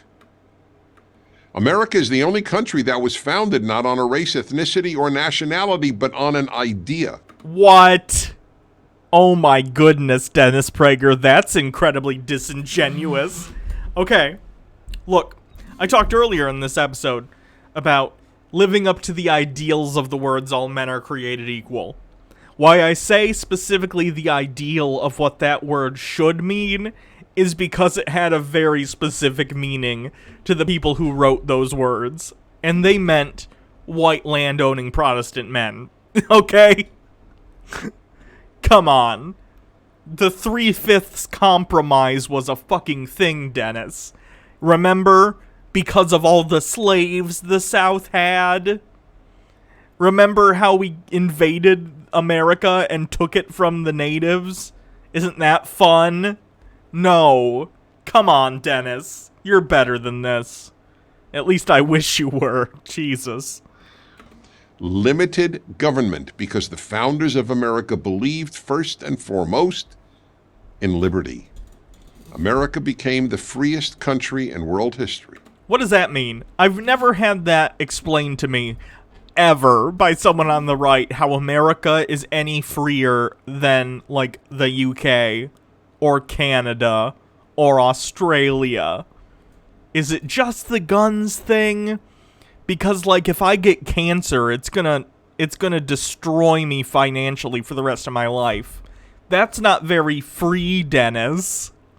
I don't care if I get to own a gun if I get a disease and it destroys my life. Which is why France gave the Statue of Liberty to one country, America. And America has given more liberty and opportunity to more people from more nations than any country in world history. Oh, so you're in favor of immigration then, Dennis Prager. That's weird, because every other video you've ever made says the opposite of that, but that's cool. Anita Wu with 10 bits. You're free to have the freedom. Duh, Hannah. Of course. Of course. The freest country in the history of the world, except for all the slavery. Chris Hemsworth is hardcore bulking up to play Hulk Hogan in his biopic. That's not a bad cast, I guess. It's interesting. Yes, America allowed slavery in half of its states. Okay, let's not just say allowed. Perpetrated. It's not like it was this passive thing that happened. Oh no, there's slavery going on over there. What do we do? They did it. That's a thing people did. That's a thing most of the people who founded this country were a party to. I've been to Mount Vernon. I've stood in the slave quarters at George Washington's fucking house. Like, these are things that they did. But every society in the world practiced slavery. What rendered America unique is that Americans killed one another. Fuck you. No, no, no, no, no, no, no, no, no. America was one of the last Western countries to abolish slavery, and we were the only ones who needed to fight a war over it. Everyone else, including the UK, did it peacefully through the law, and everyone was like, good, slavery's over now. In America, we were like, hey, maybe we should stop treating human beings like chattel, and the entirety of the South went, wee! And freaked out, and left home and stopped fucking their cousins for like 4 or 5 years just so they could go fight for slavery. Fuck off with this shit, Dennis. Other in its bloodiest war to abolish slavery, and that it eventually became the least racist, multiracial country in history. What? Fucking what? Fucking what? Like, it's not even... Forget fucking history. Let's not even talk about Rome for a second.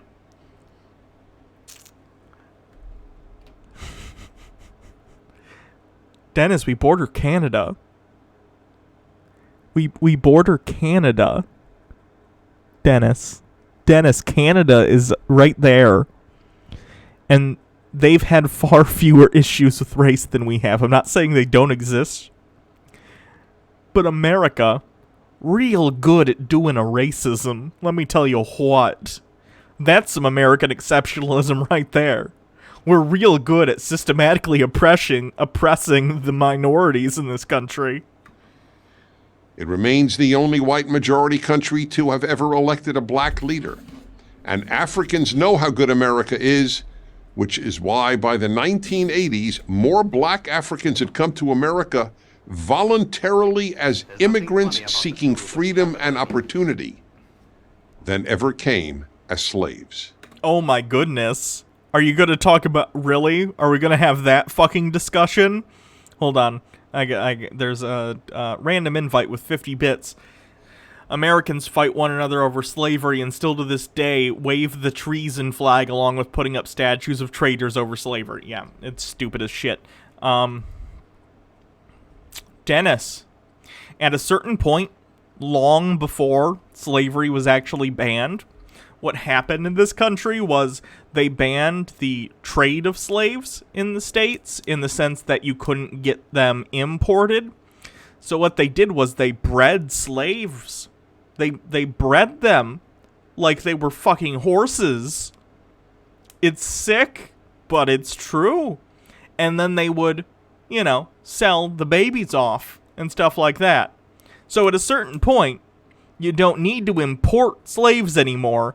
It's a self-perpetuating thing because you're treating human beings like chattel and having them have children as property for you. It's sick, but it's true. Jesus Christ, Dennis. 3. Americans are decent people.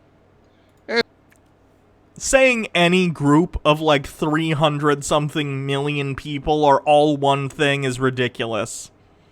It's a complete non-starter. How many Americans are there? It's like 350 million? 328.2 million. You cannot say all 328.2 million Americans are any one thing. Saying Americans are decent people makes no sense, as would saying all Americans are terrible. We're a diverse country, Dennis.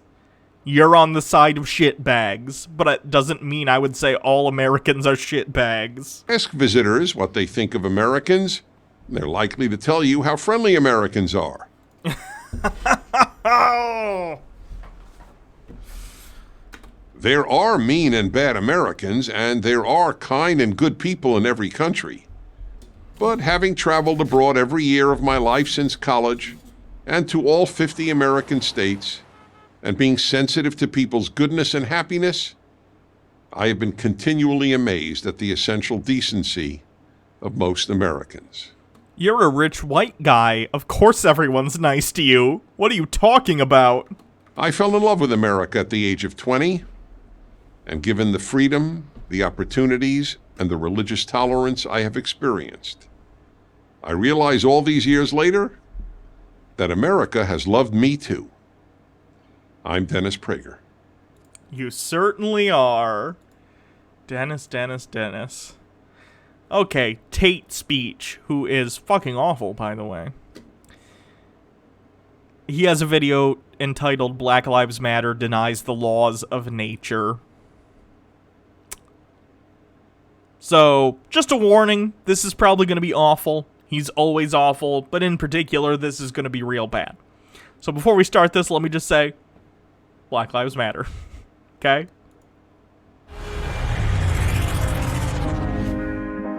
Dude spanking dude says something. Hold on. We can look at that one a little later. 5 things you need to know during COVID-19. Oh, Christ. Let's watch this Tate speech first, because I want to see what he has to say. Rob, I'm confused, which is rare for a man of my intellectual prowess. I'm rarely confused. It just came up on my phone. CNN. A new study suggests that the Black Lives Matter protests across the country have not led to a jump in coronavirus cases. What? What? So wait. So you lock down the country. You lock it down. Okay, most protesters were both wearing masks and social distancing. Not all of them, but many of them were. You destroy countless livelihoods. People who have worked their whole life on small businesses. And they're also outside, which is different than sitting in an office or working inside, where you're touching the same surfaces as other people constantly. This is a complete misinterpretation of what is going on. Destroyed them. Destroyed businesses. You don't let people go to the funeral. Crying Brian says a man of intellectual prowess would have used a lapel mic when he's 20 feet away from the camera. True. Funerals of the people they love. You don't let anyone go to the restaurant. You don't let anyone go nowhere. But if you get in a crowd... No, wait. Okay. They're saying that they have to close everything for social distancing. They have to keep people apart to prevent the virus from spreading. But if you go to a Black Lives Matter protest, which is basically as close as you can get to people you don't know. Again, it depends upon the protest and where it is, but most people were wearing masks and social distancing, and they're outside. I guarantee there has been somewhat of a rise in cases because of it, but that goes into a risk-reward thing where you gotta say, hey, this is an important protest, we need to do it despite the risks, right? It's a complicated issue. All in all, I'm in favor of the protests. Unless you're in a riot, you don't get much closer than, and then everyone's screaming, sweating. Yeah. Like, that's basically the... I don't think COVID-19 spreads through sweat. I could be wrong, but I think it's more of a respiratory thing. The #1 worst possible social distancing scenario, the Black Lives Matter protests. But they're saying that doesn't spread coronavirus because the media love Black Lives Matter so much that they're going to come along and say it doesn't spread diseases. So how can people look at the media and have any faith left in the media? Is it not clear their agenda? They're trying to pretend... Oh no, the media wants police to stop shooting black people. What do we do? What a galaxy brain take, Tate. You never fail to astonish me. That you need to stay away from all your friends because of the virus, unless you're protesting for Black Lives Matter, in which case the virus understands and doesn't spread. That is not what they said. This is what the media says. That's what CNN says. Nope, you're completely misrepresenting what they've said. Even within the short, out-of-context snippet that you showed. Who listens to these idiots? Like, how can the whole world not read that and go, okay, I can never trust the news again? These people are fucking crazy. It's absolutely crazy. The truth is this. There's only one of two options. Either the lockdown was unnecessary and they destroyed all those lives for no reason, and that the lockdown was a complete waste of time and we should have just been living life as normal all along, which is what I've been saying for a very long time. I always trust MMA fighters with brain damage to decide the health policies of my country. Or Black Lives Matter did spread a bunch of coronavirus and they don't want to say it because they don't want to piss off Black Lives Matter. That's a completely bullshit dichotomy. It doesn't have to be either or, and people like you who look at things in black and white are awful. Those are the only two realistic options.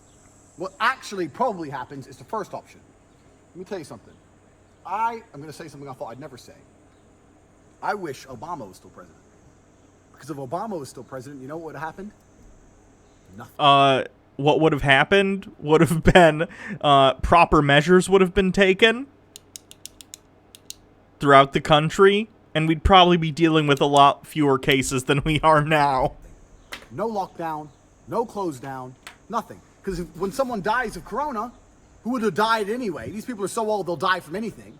When they die of corona, the media's going to come... Young people have died from coronavirus. I just retweeted something today from my doctor friend Randy about a very young person in their 20s with no prior health issues dying of COVID-19. After Trump, he doesn't care about Americans. People die, oh, Trump, like idiots. But if Obama was president and corona came and he refused to close down and a few people died... Obama wouldn't have refused to close down because he's not an idiot. The media wouldn't care because they Obama's many things, not an idiot. Obama, no one mentions it. Literally, it's never discussed ever. The whole coronavirus thing is never discussed ever. America refuses to lock down, meaning the rest of the world refuses to lock down because they'll follow America. What? The rest of the world has locked down and they have successfully flattened their curves. What are you talking about? Literally, all of this shit is because the media hates Trump. And we've just been proven right here the media lies. So what the fuck are we locking down for? This is crazy. Clown world. Woo! That guy is a moron. As always. 5 things you need to know during COVID-19 from Prager U. 3 minutes. What's up, guys? This is Will with Prager U. We are at a California beach right now, which is closed, so don't tell anyone we're here. What the fuck? Go home, you asshole. But I'm here. I've talked to doctors. What the fuck? It's closed. What are you doing? What? Experts, people involved with the coronavirus situation. Here's 5 things that you should know. Number 1, the predictions were all wrong and they were based off of... Oh my god. When was this from? May 20th?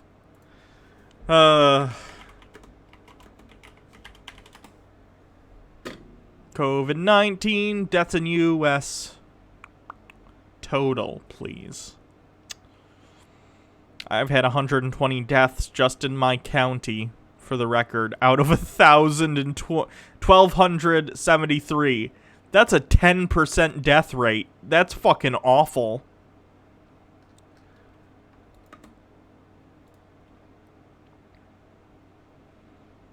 $132,000 confirmed deaths and 3 million confirmed cases so far. That's real bad. False data. It made sense that America wanted to lock down the country, okay? We got data from China, then we projected that 2.2 million people were going to die. Okay, yes, it hasn't spread through most of the population yet. It's about to, because everyone's deciding to open up now, as if nothing is happening. But, you know. Then we saw what happened in Italy, which was so horrible over there. So it made sense why they wanted to shut it down before. But after we realized that the data from China was fake and unreliable... Are you claiming that China overestimated their death toll and not underestimated? Because I agree, it's fair to question China's numbers, because China's a totalitarian state that tries to control the narrative about itself. But why would they overestimate the deaths to make themselves look worse? It seems to me it would make more sense for them to underestimate and say that they have fewer cases than they actually have. Why would they want to make themselves look worse? And that Italy was a weird circumstance for what actually happened in their country. We should have reopened the country right then, or at least eased the restrictions on what we were doing. What the 2, fuck? You get in your car every day and drive to work. There are earthquakes here in California, but we live here. What I'm saying is that we have risks that we deal with. Okay, but you also have airbags in your car, right? And have seatbelts in your car, and your car is designed for if you get into a car accident, the crumple zones will absorb a lot of the impact. That's what masks and trying to stay inside are in terms of coronavirus. We always mitigate risk as much as possible in our lives, right? Risk mitigation is a part of everyday life. It's what we do in order to survive. And that's a reasonable good thing to do. Don't act like we go outside and expect to die every single day, because that's not how people live. With every single day that we might die. We can't sit around in our homes forever waiting for this virus to just magically disappear. We have to take the risk at a certain point and say, all right, it's time to go to work, take the risk of going outdoors, and get this country back together.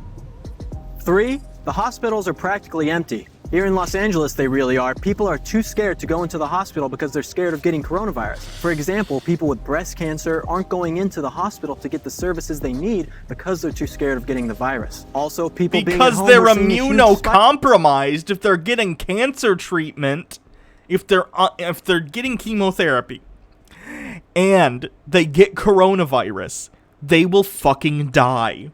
Because it compromises your immune system, you idiot. And mental health problems for a lot of people. And one thing that people always talk about is that we're keeping us locked down because of the children, but children aren't actually dying from this virus. Children have died from this virus. What the fuck are you talking about? They did a study with 150,000 people who had the virus, and only 1.7% of them were between the ages of 0 and 18. And of that 1.7%, none of them died. Okay. That's one study. In the real world, we've seen many children die. More old people die, but children have absolutely died.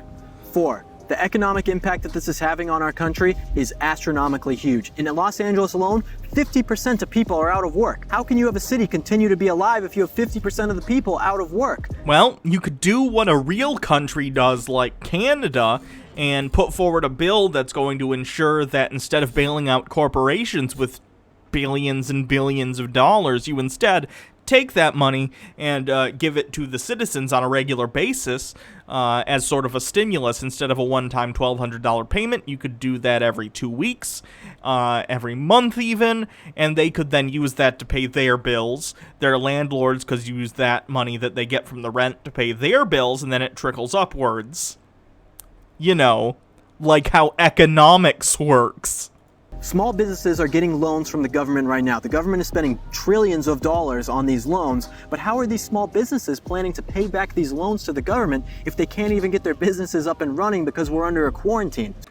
Because ideally, eventually there will be either A, a vaccine, or B, the virus will have gone through enough of the population in terms of people either recovering or unfortunately dying, people who don't wear masks and shit mostly, that the curve will flatten. Or, if people can re-catch the virus, then we don't know what's going to happen. So then we're going to see the federal government, because they're spending trillions of dollars, where our national debt is going to surpass our GDP. If you look throughout history and see what happens when you have a country with a GDP that is lower than its national debt, it can only lead to bad things. If we don't start the economy now, don't get the country rolling again, we're going to have a huge worldwide economic collapse. Oh, that shit's happening either way, dude. We've been in a huge, like, speculation bubble for quite a while anyway. This shit's about to pop. Fitting to pop off. I am ready. It's gonna be awful. But hey, that's capitalism for you. Maya is bored with 15 bits. Margaret Atwood really out there on Twitter schooling people on the difference between sex and gender and standing up for trans rights, and I'm gonna keep on being happy about that because she's one of my favorites. That's good. I'm glad. Number 5, how much liberty are you willing to give up in exchange for a safety that isn't even guaranteed? I can't go out to a restaurant. My liberty's been infringed upon. Nope. Nope. Not how that works. Not what liberty means. The government has the right to restrict some of your liberty for public safety. That's always been the case. It's why you have to wear a seatbelt. That is a restriction on liberty, but it is a legal restriction on liberty because you can harm others in doing so by becoming a projectile in a car accident. You can fly out of the car and hit another person or another car or whatever. So your liberty to not wear a seatbelt is restricted, and by law you have to. The same kind of thinking applies here. You don't get to go outside and have fun and spread the virus when it affects other people. Your right to swing your fist ends at someone else's face. People right now from the federal government, they're getting unemployment checks, and they're actually making more money from the unemployment checks than they were making off of work, and many of them... Doesn't that say to you, I hate this argument, oh my goodness, all these people are making more money on unemployment than they were in their jobs. Wow, sounds like they were being super underpaid at their jobs. Sounds like we need to raise the minimum wage. Like a lot. Crazy. And we're just going to say, well, why would I even go back to work? I'm making more money now. Why can't I pay my employees fucking starvation wages? They should just take it. No. People are becoming way too reliant on the government and have forgotten about personal responsibility in a time where personal responsibility should be paramount to everything that you're doing. The government is not your caretaker. The government is not your babysitter. It's time to take some responsibility and get us all back to work. Shut the fuck up. We all take risks every day, and this is one that we have to take to get this country going again, get our kids back to school, and get people back to work. No, absolutely do not send your children to school. Honestly, for the next, until either we have a vaccination and it's been, doled out reasonably to the population and hopefully won't be, ridiculously expensive, but this is America, so you know how that's gonna go. Until that, schools should be going via the internet. I'm sorry if that sucks for you as a parent or whatever, but do you want your kid to die? Thank you so much for watching. If you learned anything, share this video with your friends, comment your thoughts down below, and remember to go to prageru.com to check out all the interviews and everything else I've done dealing with the coronavirus. Thanks guys for watching. This guy's a fucking idiot. What else we got? We got this mission guy. Has he done anything new lately? It doesn't seem like he's done a ton of new stuff. 3 months ago was his newest video. That's strange. PragerU, Sandman.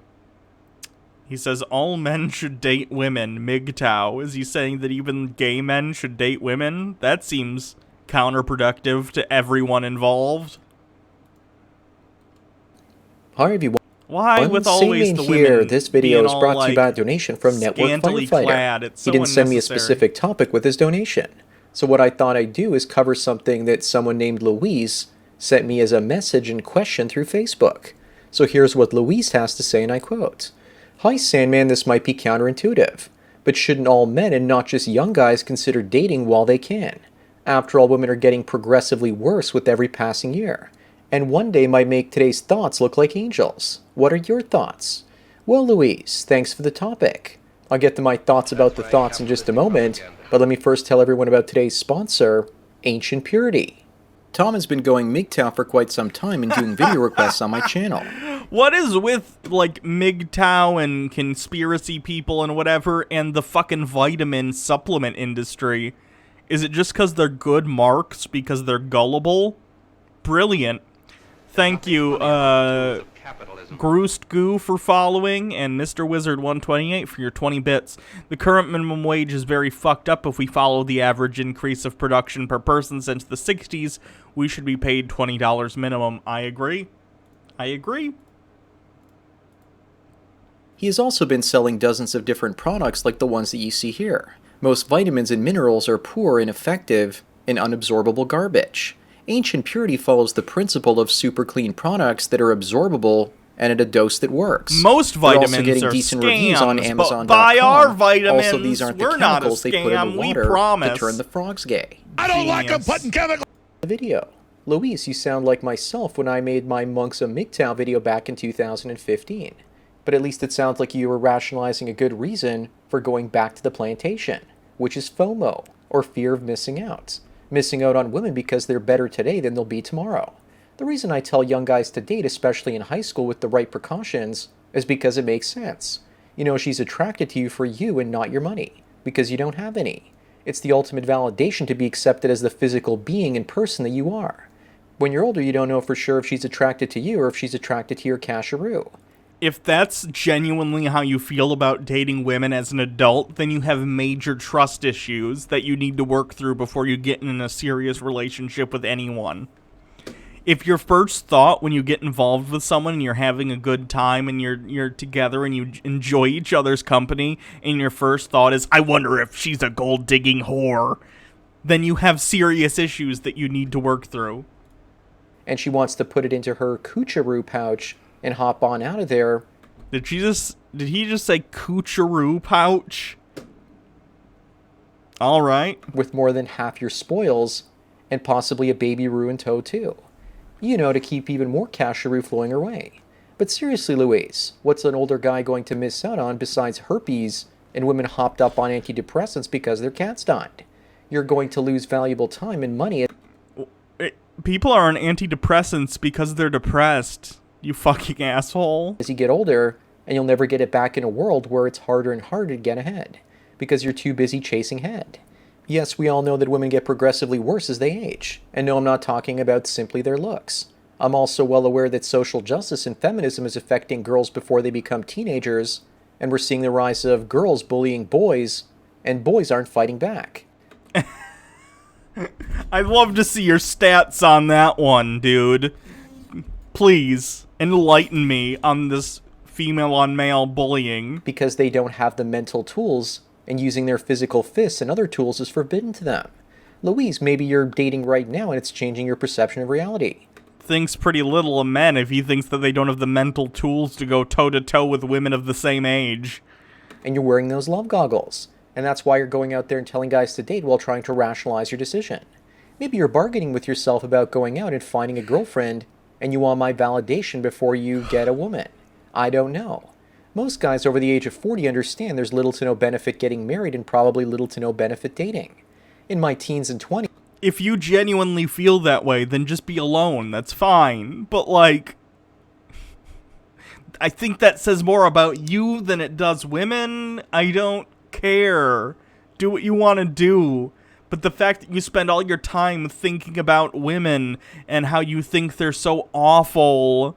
It's just weirdly misanthropic. It's not helping you. It's not healthy. It's not realistic. Just calm down. In my early 30s, I was afraid I would end up all alone in my old age. And quite honestly, it brought me tears many times. But now over 40, the idea of not being alone in the coming decades brings me anger and depression. Are you telling me that I should go out there and date right now because in 10 years it'll be worse for me than it is now? Maybe I'll date when I get older, but I don't want to deal with the emotional trauma of playing titty twister anymore. With Corona, stock market crashes, having my business under constant threat by SJWs, and not doing photo video work for clients anymore because of the coof, there is so much uncertainty and stress in my life already. So do I really need any more of it in my life? I'm not sure, but I think I might be getting IBS because of it. I cut back on my supplements because I heard that zinc and K2 can also cause similar problems. I didn't take them yesterday and I feel somewhat better. I'm too busy dealing with my own problems, so why would I be listening to and trying to fix a woman's problems instead, Louise? Wait, what? Why do you think that dating involves fixing the problems of your significant other? It's good to be supportive and to be here for that person and to listen to their problems, but, like, the onus is not on you to fix someone else's personal problems. Be there, be supportive, be helpful when you can, but, like, when he's had girlfriends in the past and she's, like, talking about some problem she has, whatever it might be, is his first thought, like, well, what the fuck do you want me to do about it, bitch? Like, that's not... She just wants to talk to you about her problems because you're in a relationship and you should care about each other and each other's well-being, and that involves being involved with what's going on in each other's lives. It's not a request for you to step in and fix their problem for them. A woman that's going to get progressively worse, according to you, with each passing year. I've already tried doing that and I was disappointed. With regards to today's thoughts looking like angels, I think we're quickly approaching peak thoughterry. Please tell me this man is not actually in his 40s and calling women thoughts. Like, this is, like, super depressing that this person exists and thinks that this is, like, a lucrative long-term goal in terms of a business. Society is already highly sexualized, and most men, unless they're total simps, have had enough. I can't tell you how many guys I've had Skype calls with lately that have actually told me that they don't date anymore, but have decided to become Johns and instead sleep with working girls. And that's fine. I don't care. I don't care. No one cares. Do what you're gonna do. You guys know who you are. A few were even caught and are now familiar with John School, a place where they get brainwashed that prostitution is a bad thing unless, of course, you buy your dinner up front. I think that if Corona lasts for many months or years... Are you implying that all relationships are inherently transactional? Because I think that's incredibly reductionist, and I think it speaks to how bad you are at being in a relationship if all you get out of a relationship is sex. Like, that's not the only thing relationships are for. Relationships are about a partnership and about, like, love between you and the person you're with, and that feeling you get when you're with them. I guess I don't understand where this guy's coming from. Which it may, then it might represent peak thoughterry. After all, women claim that they are financially independent and don't need a man's money, because they have their own. But if bars, nightclubs, restaurants, malls, and other social spaces don't open up fully for a long time, then the so-called she session we're facing will impact their behavior, and they'll have to act nicer to men to get dates. What the fuck? Why would you assume that a recession, which you're calling a she session for some fucking reason, as if the recession is the fault of women and not capitalism? You think that they will somehow be impacted more severely from the virus, or from the recession rather, which somehow is possible because, yes, women on the whole do get paid less than men. So I understand where you're coming from on that, but you're the kind of guy who thinks the wage gap thing isn't a thing, and it is more complicated than just two people getting paid differently for the same job. It also involves different careers and different, like, levels within a company and stuff. But why do you assume this will make women want to date men more? But you think that's a bad thing, but you also think women are thoughts? It's not the most internally consistent worldview. Because men might just have more options. I have a couple of female friends that are doing online webinars right now where they're discussing dating in the time of COVID. Yeah, I did see this. Hold on, let me click on this. Fox News says it mistakenly cropped Trump out of a photo featuring Jeffrey Epstein. So yeah, Fox was showing this photo of Jeffrey Epstein. Jeffrey Epstein's oh my god, stop. and Trump is in this photo, but they cropped him out. It's so blatant. Like, I'm not one of these people who's going to be like, oh, these two rich people were in a photo together, so that means that they were best friends, and that means Trump was fucking underage girls or whatever. But, like, come on, Fox, you did this intentionally. Ridiculous.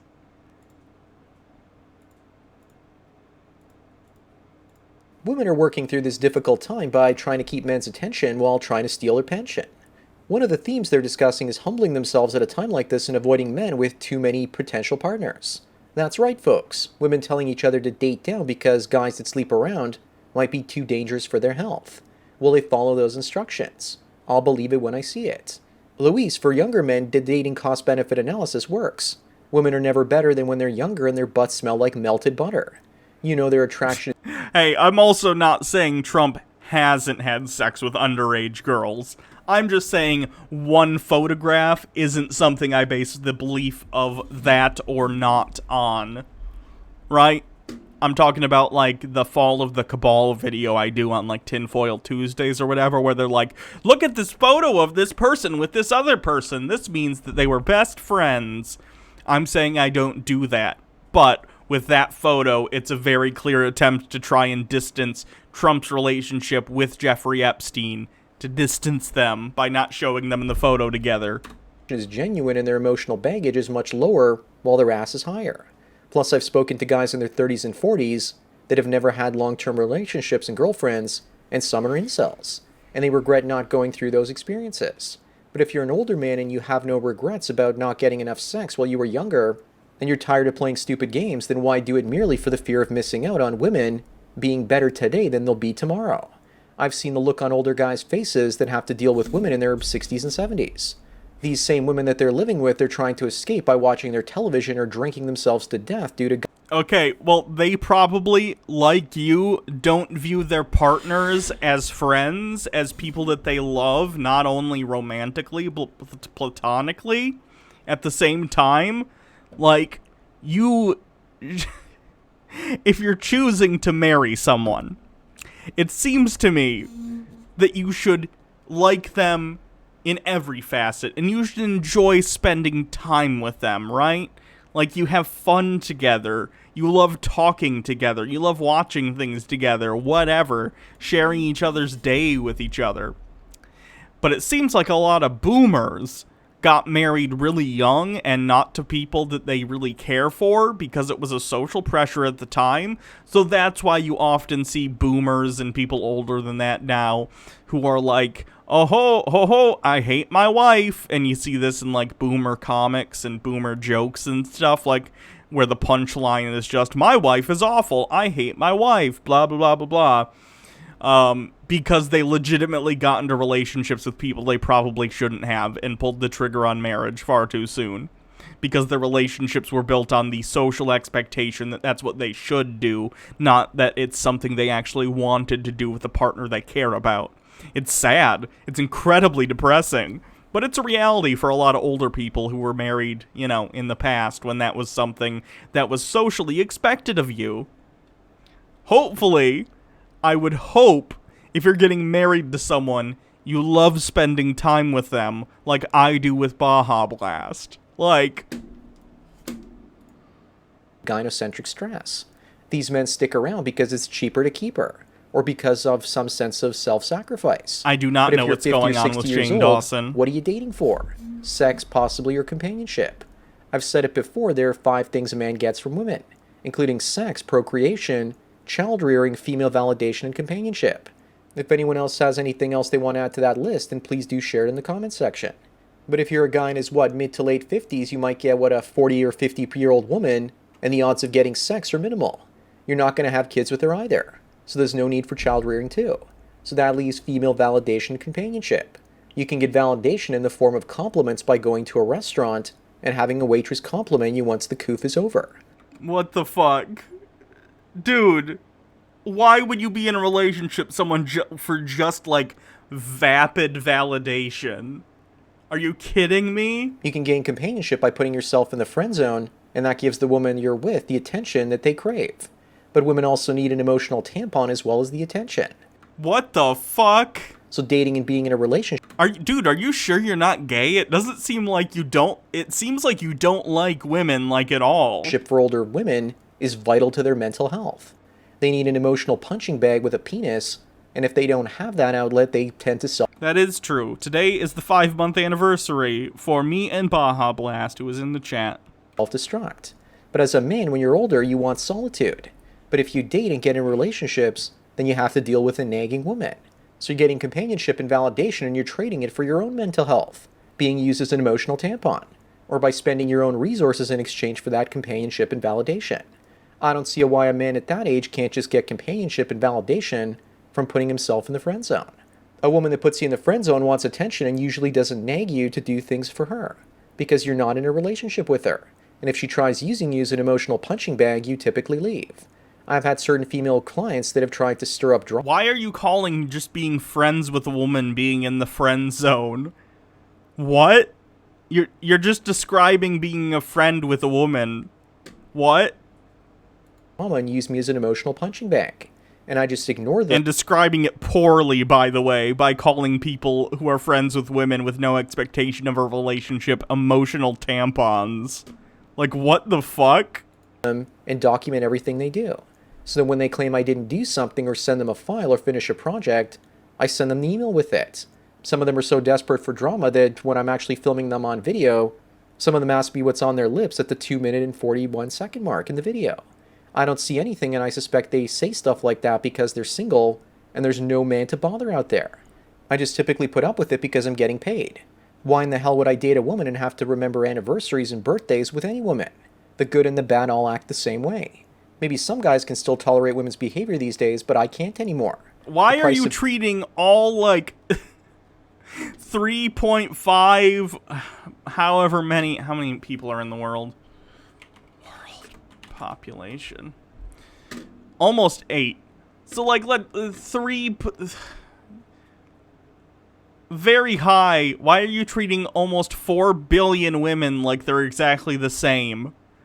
Like, how would you like it if someone said all 4 billion men are exactly the same? It's an absurd statement. It's ridiculous.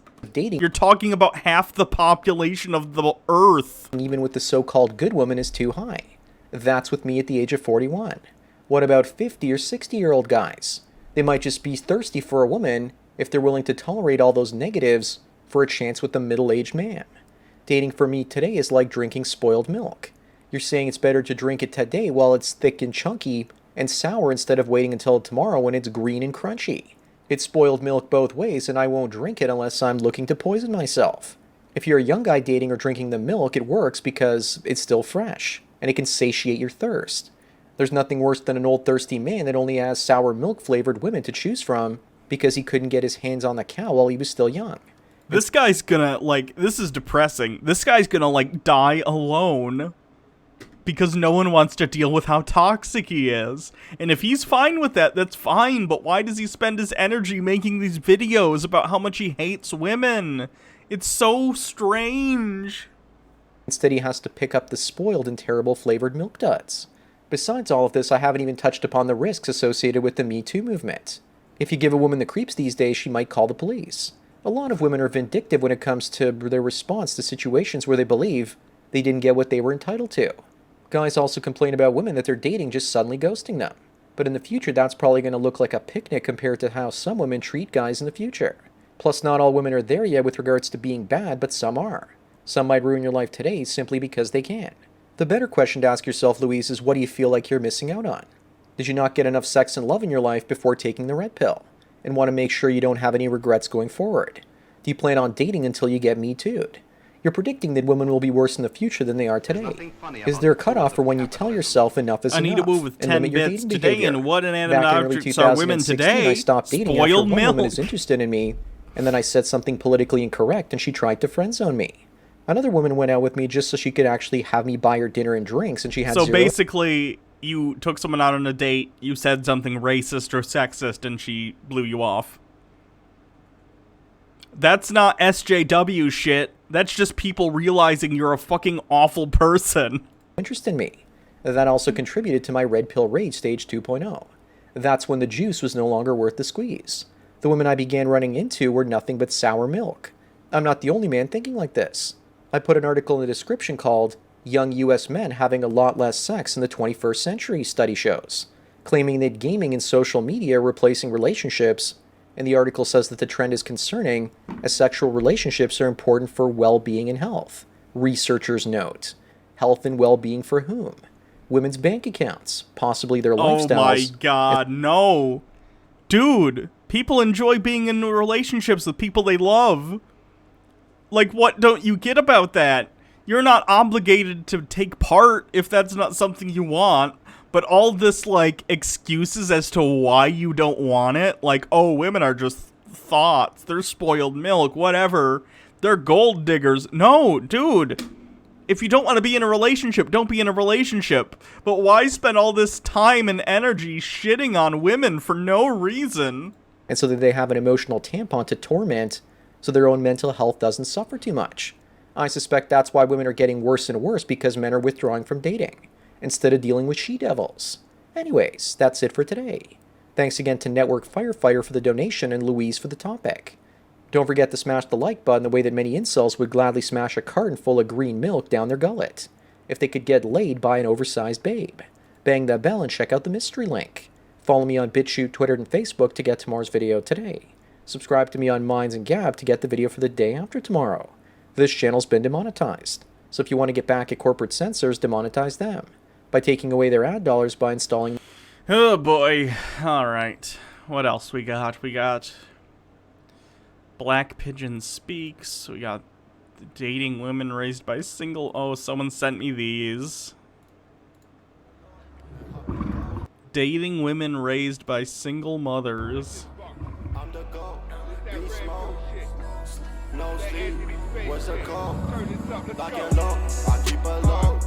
Yeah. If you like the video, press the like button at the end, press the subscribe button at the end of the video, and the notifications button at the end of the video. But first, watch the entire video. Okay, today we're going to be talking about...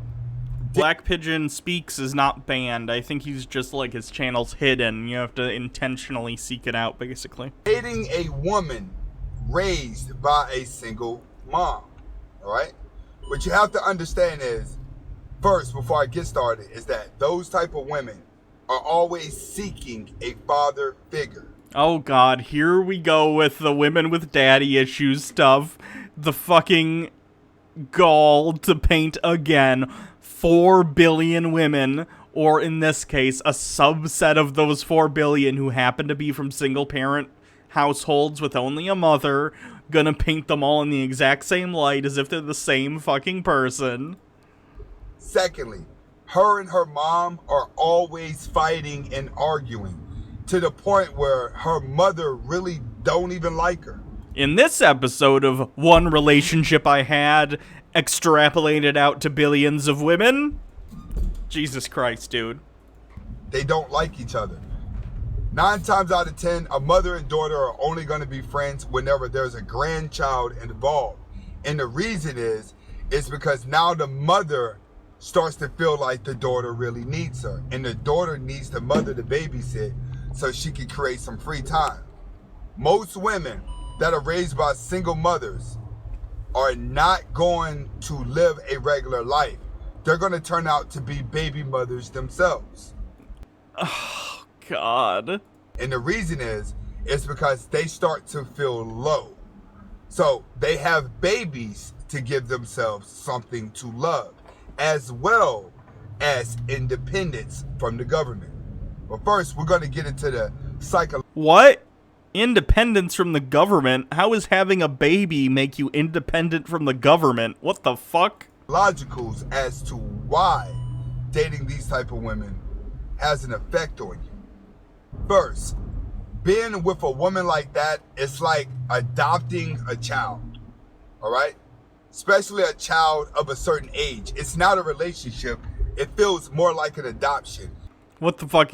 Again, if you had a relationship with a woman that happened to be somewhat one-sided, I'm sorry that happened to you, but it's pretty childish of you to respond to that by painting every other woman with a similar background to that person as the same.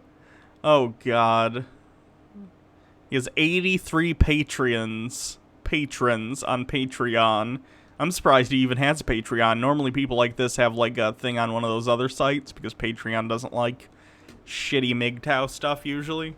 Because you start to hear these stories, you know that she's went through something, so you have to constantly talk to her like you're walking on eggshells because her feelings are going to always be sensitive, all right? Which means at any given moment, she could become very dramatic about it. I'm guessing that you treated whoever you're talking about really shitty based upon the fact that this is how you're behaving just in this one video, and then in this other video, which we'll watch after this one, you say that a woman keeps the DNA of every man she's ever been with. I assume you have really shitty attitudes towards women, and that, of course, translates to your relationships with them. So you see the situation as, oh, she would just get dramatic about everything, when really you were probably a fucking asshole, and she rightfully got mad at you for reasonable things to get mad about, and you're like, why is she so hysterical? Well, maybe because you're an asshole? Maybe she's not being hysterical? Maybe you're just a dick? Things. So it's like when a person adopts a child, it takes you a while to really understand their mindset of their personality, because a lot of personality that they put off is emotional. It's just scars that they've been through in their life. So you have to understand, you're not going to get a typical relationship type feel with her. This is the type of girl, if you want to go somewhere, she want to sit in the house. She want to do everything that depressing women do. She don't want to do anything that regular people do to enjoy their time.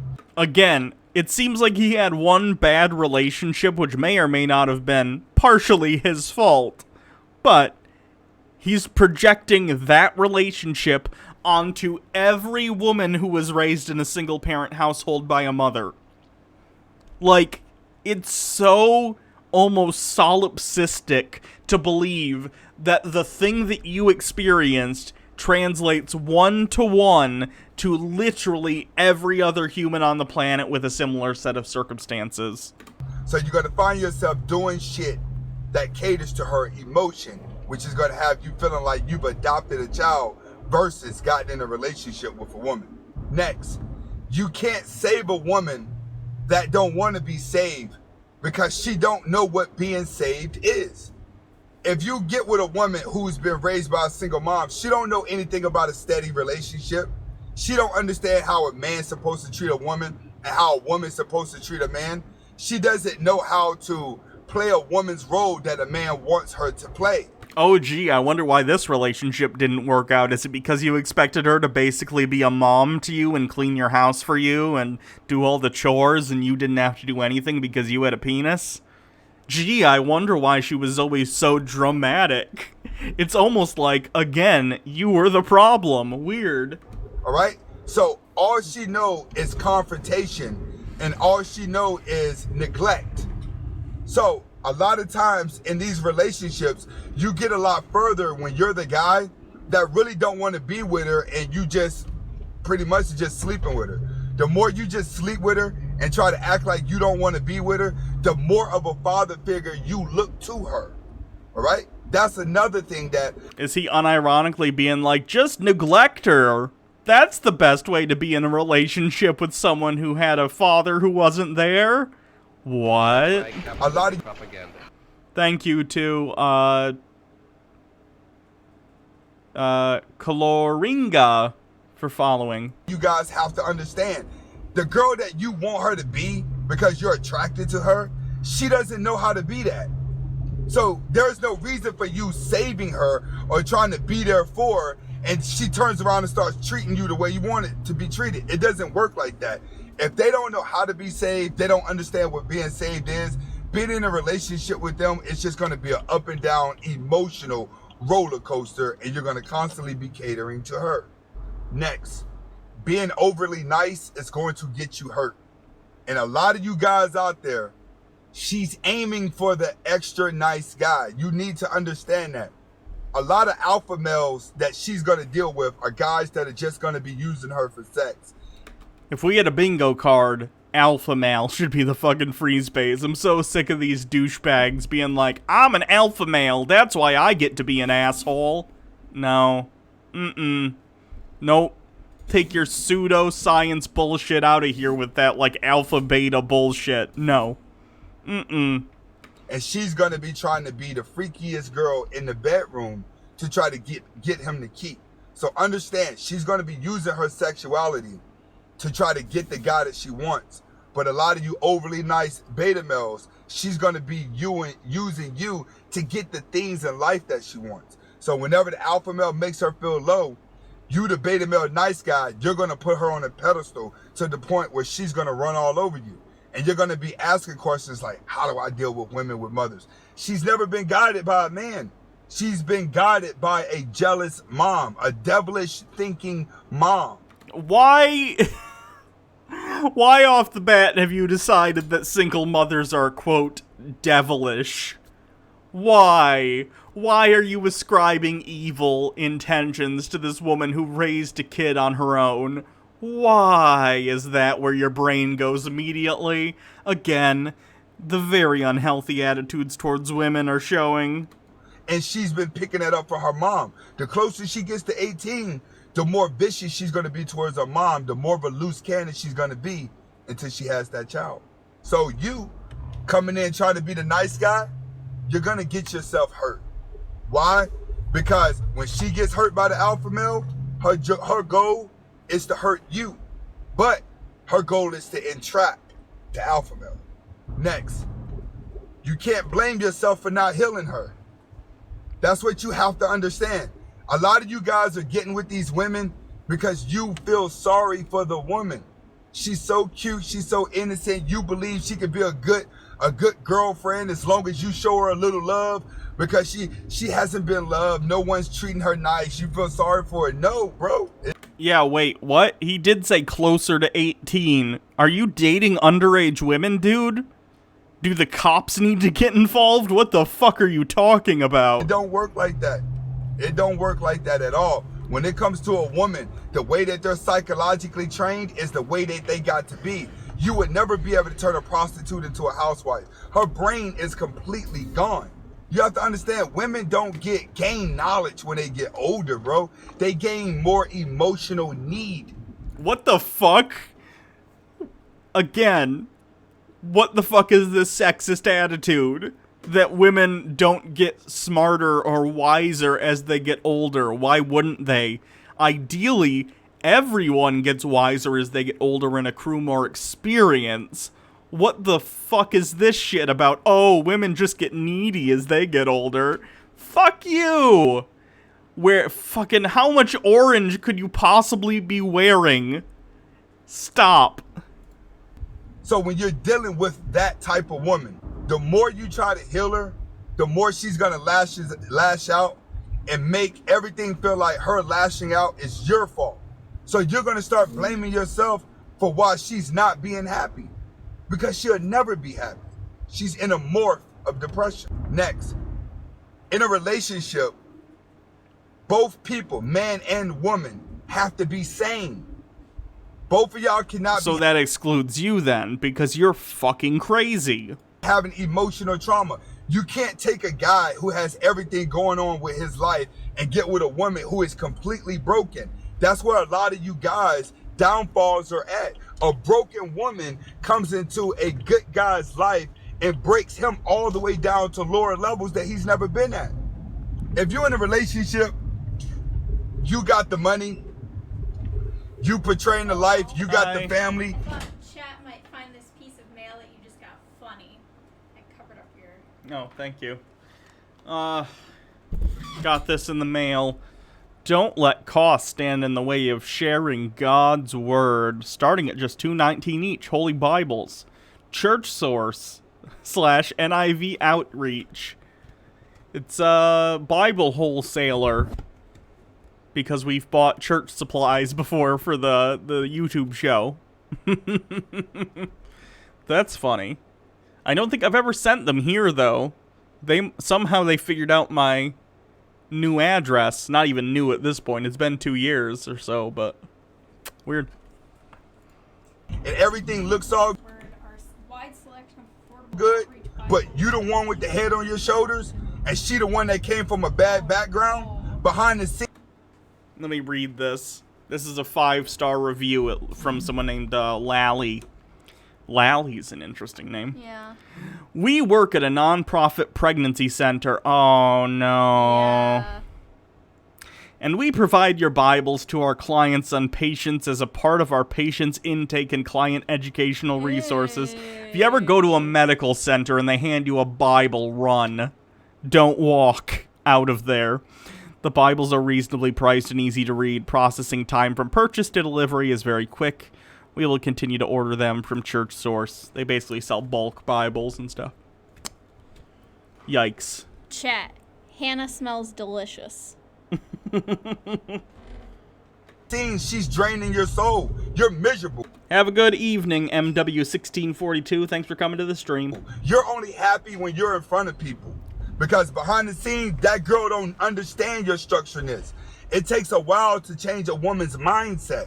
So when you have these good guys that are married to bad women, she just drags his entire spirit down. But he's happy to show people, look, I have wife and kids. But look at your wife behind the scenes. Next, caring for a woman from a single mother home becomes a job because there's too much to deal with.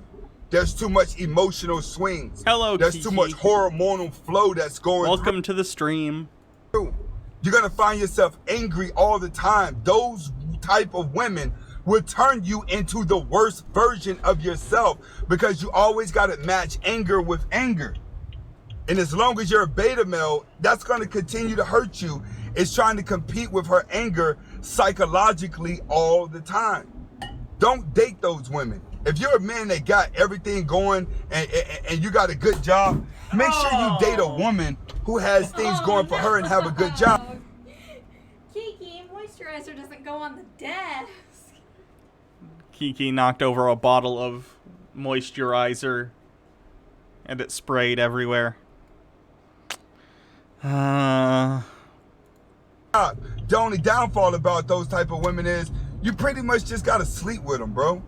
The more independent a woman becomes, the more she's not gonna break because of her independence.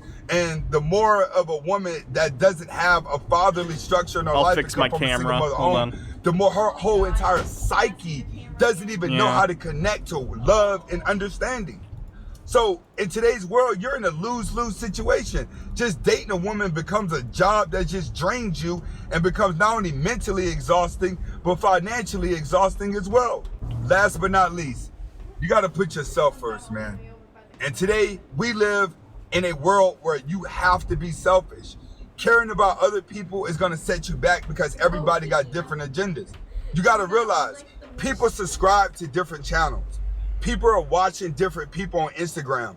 You and the next person are not into the same things. Y'all don't have the same hobbies. So everybody's agendas is different. Look at the Black Lives Matter. Look how many different type of agendas came from there. Look how many people believe this. Look how many people believe that. You know what I'm saying? Everybody thinks the world's gonna end this way. No, the world's gonna end that way. No, the elites are gonna do that. But whatever you are psychologically involved in, if you don't know where you want to be, then you're going to be morphed inside of somebody else's fucking truth. That's what most of these women are doing now. And you as well. Everybody nowadays don't know where they want to be. They don't know where they want to go. And people that do know where they want to be and know where they want to go, they're the weirdos. You got to be emotional now. You got to cry, complain. Wait for a fucking handout, man. Listen. Don't let no woman fuck your life up, bro. Jesus Christ. I'm gonna tell you right now. All these women ain't gonna do nothing but take beta males, wrap them around their finger, and just do away with you. Next thing you know, you fat, sloppy, miserable, and she's controlling the relationship. Stay away from these women with single moms. They're no good, bro.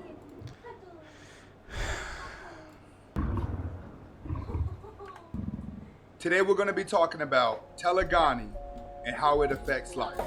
Stay tuned.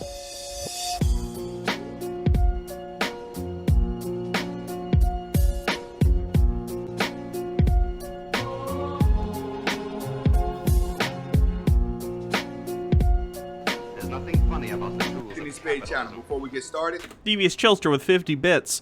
One of the things that pisses me off the most, especially since it's my major, is that these people keep talking about psychology, but are the first ones to call sociology a fake science and that kind of shit, yeah. They use the tools they need at the time that they think that it will benefit them, and they will disregard anything that goes against what they are already believing. They pick and choose. go ahead and hit that like button. Go ahead and hit that subscribe button if you haven't already. And go ahead and hit that share button if you haven't already. All right, today we're going to be talking about telegamy. All right, and before we get started, I'm just going to give you a couple things that I want you to think about. And I want you to hold these thoughts inside of your head throughout this entire tape today. All right? Think about shows like Jerry Springer, The Maury Show, The Steve Show, that has a lot of fighting and arguments, but they're really big on DNA results. You ever ask yourself, like, why do these shows continue to grow and why have they been around for a long period of time? Because people like trash TV. I've been known to watch some Jerry fucking Springer and it's trash. They also treat trans people like shit, but hell, I've watched the Jerry Springer show. Why are there constant shows that are showing DNA results? And hold on. Exclusive COVID-19 may not have originated in China, Oxford University expert believes. That doesn't surprise me. Kiki, I guarantee you're fucking up my camera. Why? Oh, she didn't actually. I'm surprised. And why do these women keep putting themselves in that position to even go through this by having so many partners? We're going to discuss that today. All right? We're going to discuss why these shows can... Because you've come to see them. They usually come to see you.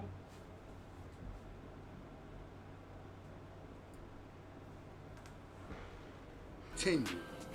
And what causes these shows to actually have an audience. All right? The first thing that I'm going to talk about is the difference between a man's body and a woman's body. Oh, what you God. have to understand is that a man's body is designed to give off DNA. Oh, God. He's going to have some pseudo-scientific horse shit about... He's going to take the fact that men produce sperm cells, and those sperm cells are used to come out of their body and then inseminate the cells that are in women's sex cells, their eggs, and he's going to say, therefore, men are meant to shoot DNA and women are meant to absorb it, as if that means anything. Yikerinos. Woman's body is designed to hold on. In general? In what context? In all of it. I know it means nothing to say that, but that's like what he's going to say. The title of this video is Women Keep the DNA of Every Man She's Ever Been With. That's not true. Hey, who do I trust? Man on internet screen? Or fourth year PhD student in biology? I don't know. I don't know. There are some species, we are not one of them, that have seminal vesicles, which are little storage little storage receptacles that they do store sperm in so that they can be impregnated later and not need to have sex again. Like, I think rats... No. She's eating the salt and the pepper. Oh, God. Can cats get salt in their mouth? Oh, she didn't break through it? She didn't break through it. Kiki, no. No salt for Kitty.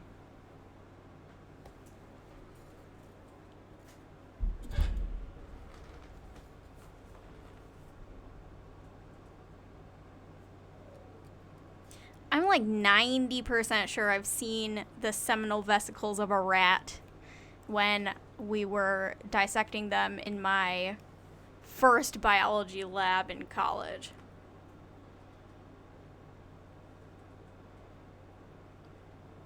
She wants that salt so bad. Kiki, why do you want salt? You're a kitty. Because it sounds nice. Oh, maybe. Kiki. Oh my god. To give off DNA. A woman's body is designed. Oh god, she's hold laying to on the DNA. space bar. It can accept DNA. See, women feel dirty and get dirty faster than men because their body is constantly a magnet to DNA and bacteria. But it takes a man longer to feel dirty because his body is constantly putting off DNA. That's So, stupid. women None can of this barely is go a day true. without showering Okay, before let me they just start feeling let me a just certain say way. to you what he just said. Men can sometimes go days at a time. He just said women feel dirtier easier than men because women's bodies are designed to absorb DNA, whereas men can go days and days with feeling dirty because they're meant to give off DNA. You don't give off DNA. Are you sure? Internet man says so. I don't understand how that has anything to do with feeling dirty. Here, put a headphone in. You gotta listen to this with me and get mad. If I must.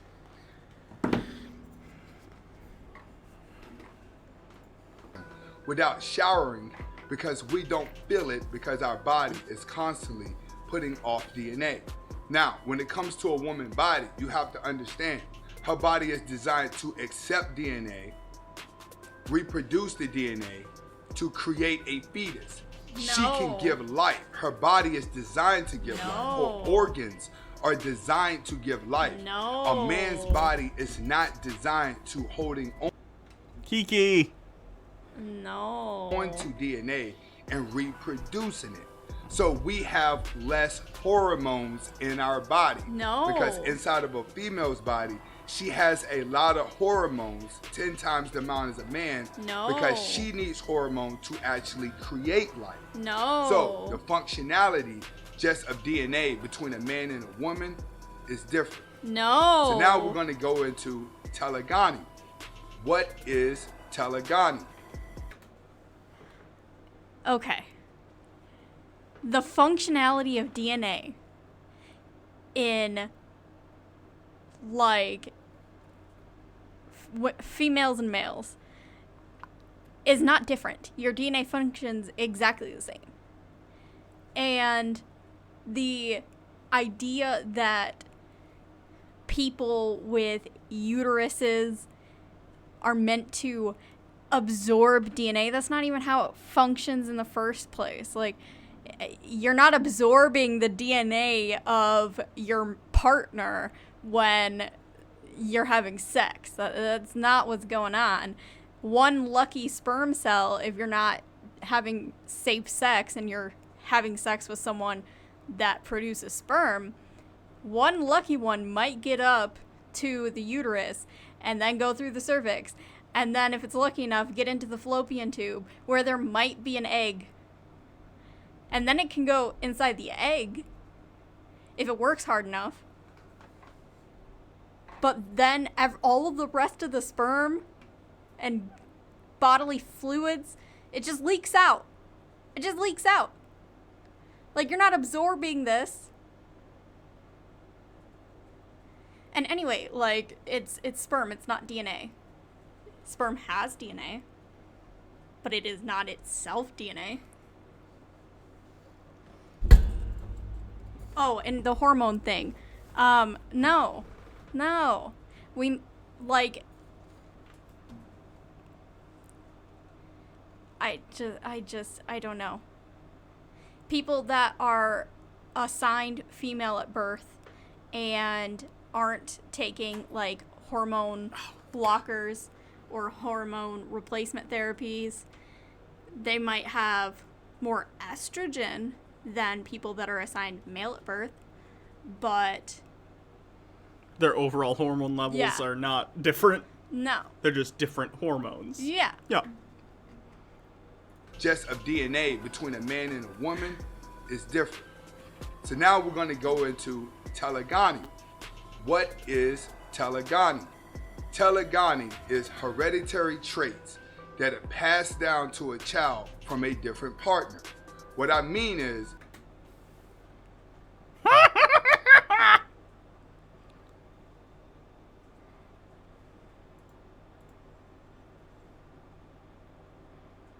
No. Just no. This is No. not a thing. What the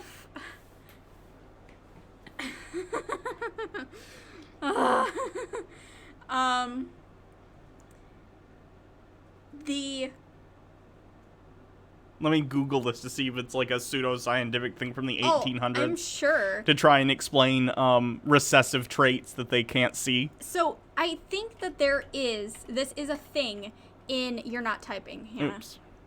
In certain species where eggs can There's be nothing funny about the fertilized tools of by capitalism. 2 sperm. But it's not humans. Like, the closest thing to this is a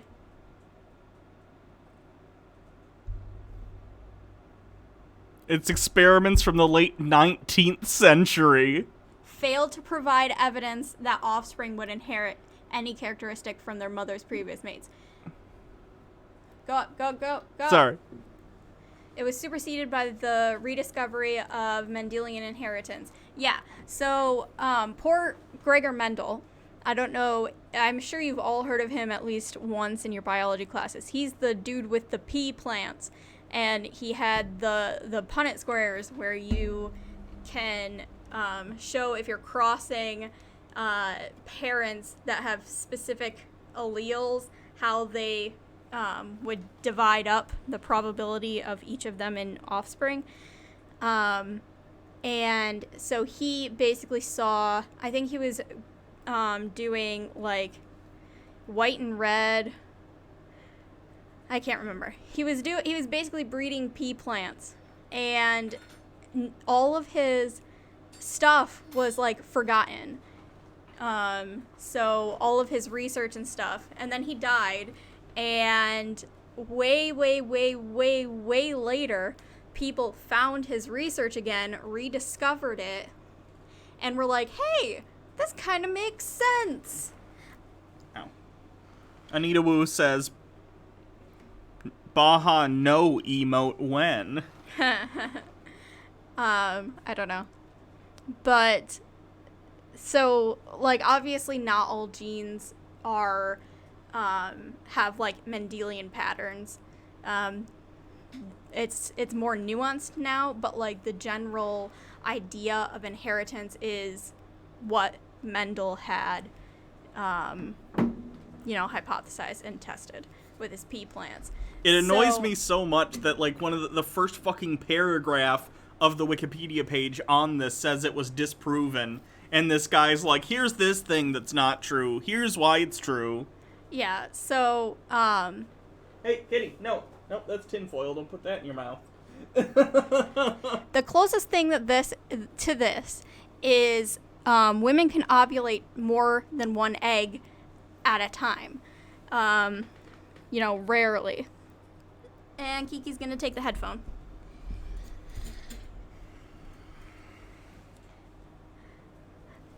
So if a woman or somebody that's ovulating releases 2 eggs, and within the 5-day window of fertility, if they have sex with 2 people, in theory, you can have twin babies that are fraternal twins, and one is the offspring of, one partner, and the other is the offspring of another partner. But that's, like, fucking rare. That's, like, it's, like, as rare as it gets. Hit the space bar. a woman could get pregnant by one man, but the DNA of another man can actually go into the child.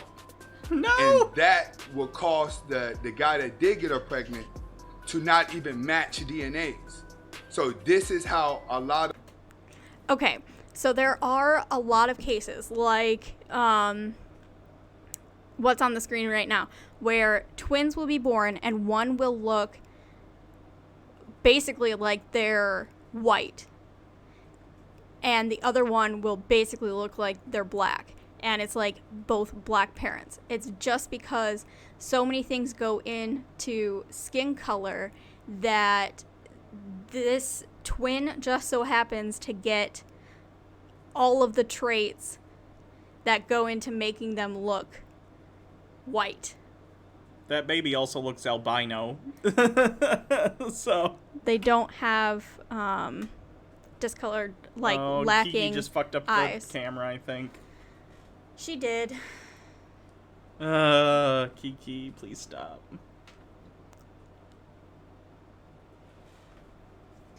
I gotta get up to...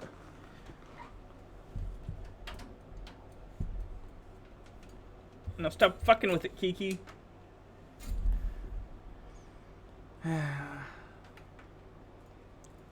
She's just gonna, like...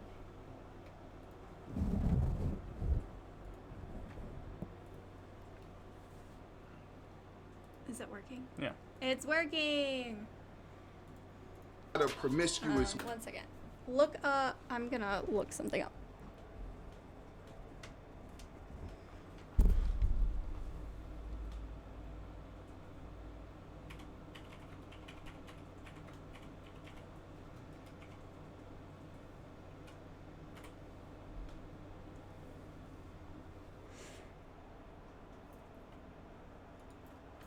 I saw that. That's really interesting. This was posted on Reddit the other day. Like, one parent is Irish or Scottish, and the other was, like, mixed race. And one kid, who is a sister, happened to get all the traditionally what you would consider, you know, white stuff. And the other one looks, you know, more what we would consider traditionally, like, Okay, that's black. not what I meant to click on. I'm just trying to get Kiki to stop. Yeah, so they have 2 sets of twins that had this happen, which is super cool. Okay. Brittamer sank bids towards a new camera so Kiki can join us without stopping the stream every few minutes. Thank you. Thanks. Women that cannot find the baby father, it's because they've been with a lot of guys. They have so many DNAs inside of them that when she got pregnant, the DNA that was already in her from multiple guys would pass down into the child and then overrode the DNA from the actual father. When you start seeing these cases.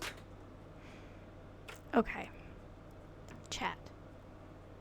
Did you know that sperm can only survive in, like, the fallopian tube, uterus, tract for, like, 5 days? Did you know that? 5 days. That's why if you are ovulating, you're fertile for 5 days. That's based on, okay, if you release an egg at this time, sperm can live for 5 days. So if you have sex in and around ovulation, you could get pregnant. You're not going to have sperm from previous partners in your reproductive tract unless that partner and you had sex in the last 5 days.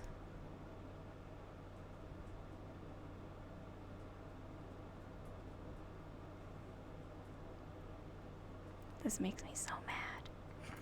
It makes me so mad. He's got 31,000 subscribers. And look at how many likes there are I to know. dislikes. Confident dumb people are awful. Yeah. It's because he said,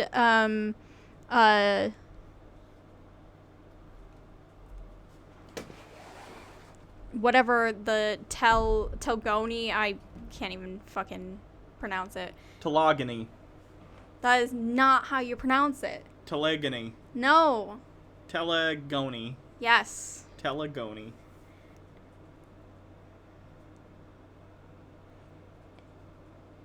It's just because he said that word and people are like, oh, that sounds scientific. And they might have seen, oh, it has a Wikipedia page. Yeah. And not done literally any other clicking. You're going to see a lot of women who kids do not look alike, but they will favor her. And the reason why they favor her is because she has a dominant DNA within herself, but they would barely favor the father because each child. That's not true. That's absolutely incorrect.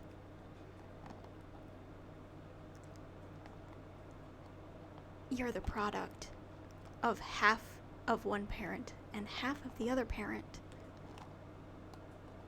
Unless you're a rare person that has 3 parents, which would be someone donating an egg, someone donating a sperm, and somebody else carrying you in their womb and donating their mitochondrial DNA.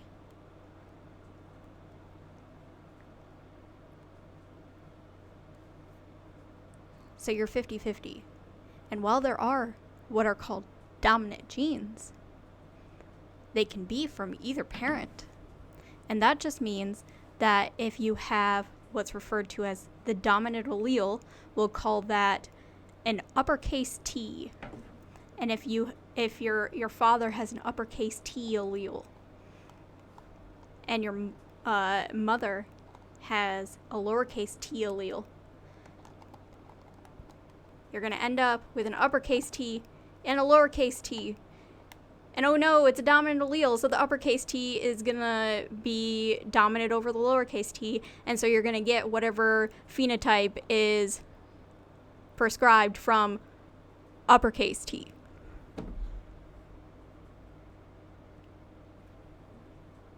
Would have a different strand of DNA into them from a previous partner. But if you was to take a I need a woman boo with 10 bits. My spawn looks adorable as Asian. I'm white as fuck because her dad is Asian. She looks nothing like me because that's how genes work. I'm still her favorite parent because I'm the fun one. I want to hear what he said about strands. Because each child would have a different strand of DNA into them from a previous partner. But if you was to take... Does he think strand just means, like, any amount of DNA? I don't know. But it's not like you just get one strand of DNA, kids. That's not how it works. You get what are called chromosomes. And since sex cells, also called gametes, are haploid, you're only getting half from that cell. So that when they combine, you got all 46. So you got 23 of moms, 23 of pops, and then you got your 46. But it's not a strand. Not a strand. I can't remember what else he said that I wanted to address. Oh, the only way that you're going to have kids that are, you know, 2 different partners is if you know, sleep with multiple partners in the same period of time. Or, like, you have a kid with one partner and then a year later you have sex with a different partner and have a kid. It's... strand of DNA into them from a previous partner. But if you was to take a woman who's been with the same man her entire life, all her kids will look alike because his DNA and her DNA kept multiplying together, and that was the only DNA that she had. So it became a stronger DNA in her body. No. Nope, that's not how it works. Your DNA doesn't multiply. When cells are dividing, your DNA replicates so that half of it can go into one cell and half of it can go into the other cell. But it doesn't, it's not like your uterus is a PCR machine, which is, it's also called a thermal cycler. It's basically the way that we take DNA and multiply it. It's actually a very, very cool invention and took a lot of work to do. PCR stands for polymerase chain reaction, in case anybody wanted to know. But your uterus isn't one of them. It's not hospitable for if you're just fucking sticking DNA, no outer coating, no cell. If you just stick DNA in your uterus, nothing's gonna fucking happen. You're not gonna get like a whole bunch of DNA. Body, which causes all her kids to look alike because all of them have a more solid DNA that's floating inside of their body. Now, where do these DNAs come from? Okay, now we're gonna break it down biologically. Inside of a woman's body, she has a microchimerism that holds DNA, that holds her DNA. She has a fetus microchimerism. And she also has a male microchimerism. All of the woman's microchimerisms. Chimerism! Oh my god. I'm gonna fucking die, chat. I'm gonna die. So, okay. There are a couple of, like, I don't know what chimerism is. I don't know what it is. It's probably something stupid and, like, pseudo-biological. Hey, Kiki, no. Those are glass. Those are glass. Oh, fuck. Kiki, come on. Come on, Kiki. Come on. Thank you. Okay, chat. If you wanted to know, there are instances that you can be a chimera. So there is an instance for people that have XX. I'm gonna throw this hair out. Okay. People that have XX chromosomes. What happens is I'm not used to being in the big chair. So what happens is you end up with 2 X's in your cells. Well, you don't need 2 X's. So your body randomly will shut off 1 X or the other in each of your cells. So I could have, a cell in my hand and it turned off the X that was donated from my mom. And then I could have a cell in my leg and that cell turned off the X that was donated from my dad. And it's just random. So that's like kind of a chimeric thing where your cells will have different X's and they might have different dominant genes and but actual like chimeras happen when there are twins or multiple births, and I guess not multiple births but multiple fertilizations. I'm being honored with a hat. So when that can happen, there can be some mistakes that are made when the cells are dividing, or 2 fetuses can fuse in the womb, and you can have someone where part of their body is the twin and part of their body is their DNA. And there's a really cool case study where a woman was applying for government assistance, and she had to prove that the kids that she had were hers, and they did DNA tests and the kids were not hers. They came back as not related, and she was like, no, they're my kids, they came out of me. and she was pregnant at the time. So one of the people from whatever government agency, I don't even know where this happened, they actually like saw her give birth to this new kid and did the There's DNA nothing test. funny about the tools of capitalism. And same thing happened. She wasn't the mom. Well, you have record of, yeah, she is the mom. So they tested her DNA from her reproductive tract. I think they did a cervical swab and like DNA just from her blood. And they were different because she basically had her sister's uterus that she had absorbed in the womb.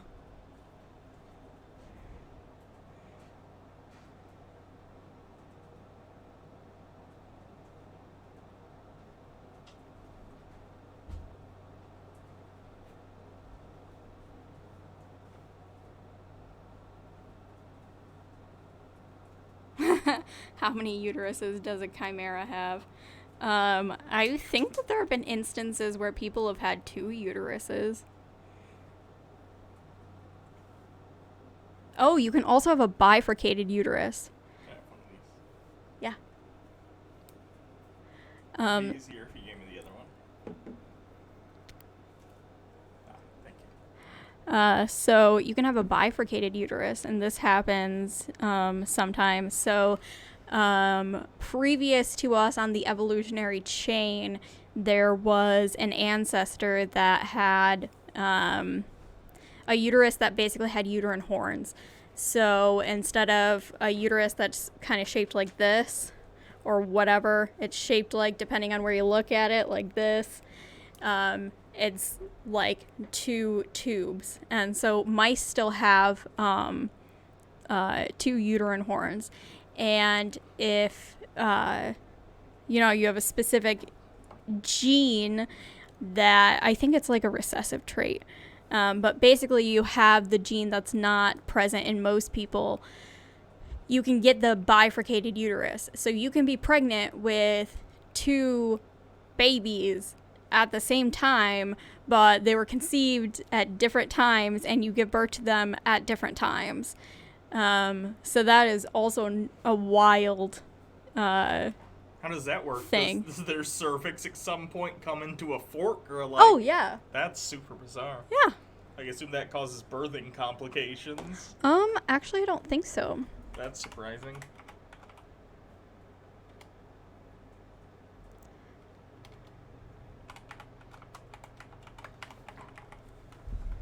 Oh, I think it's called a bicornate uterus in humans.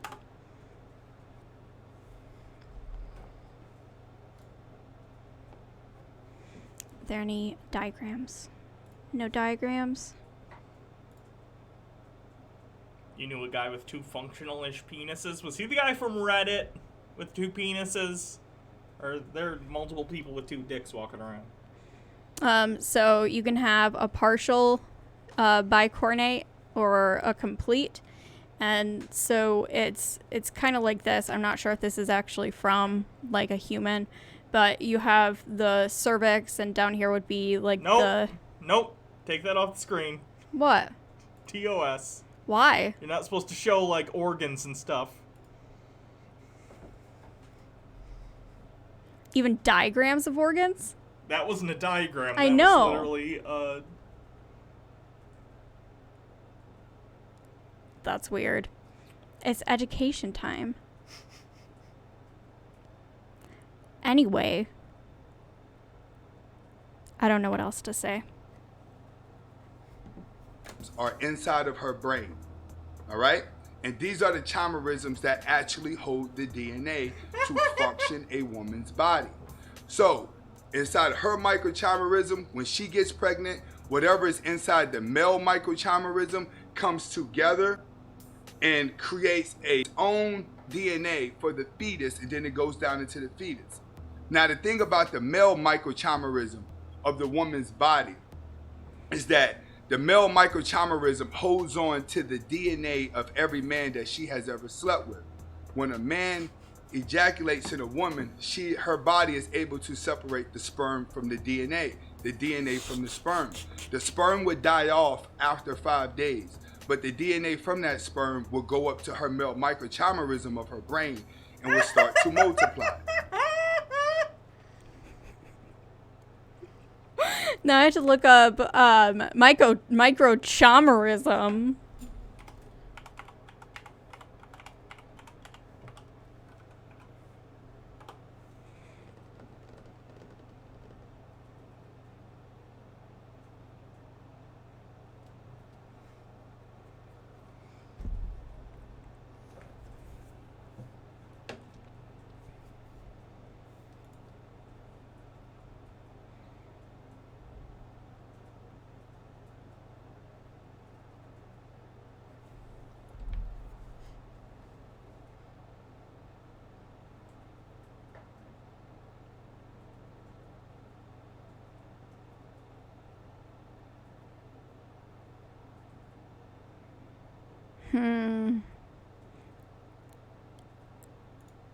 I want to find like an actual source.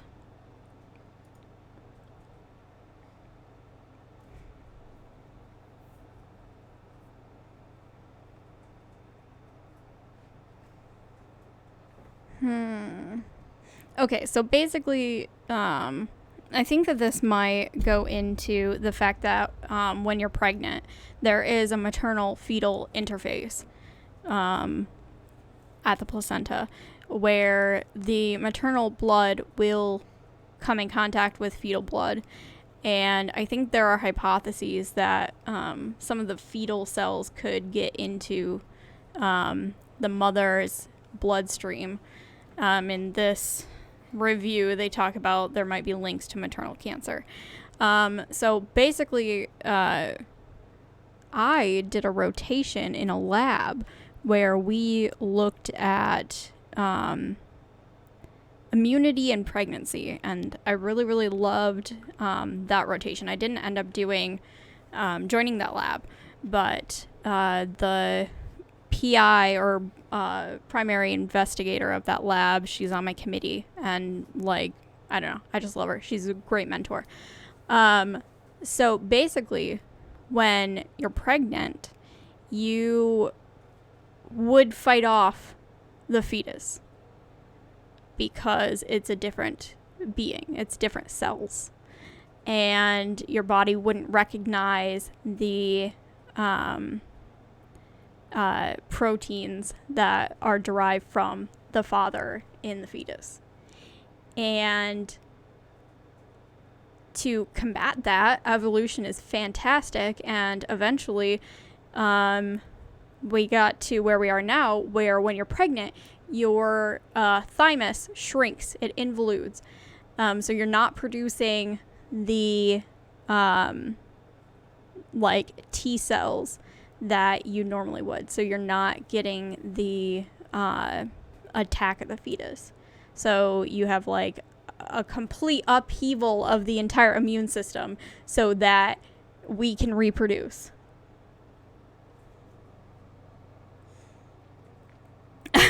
The blood-brain barrier only allows alpha DNA.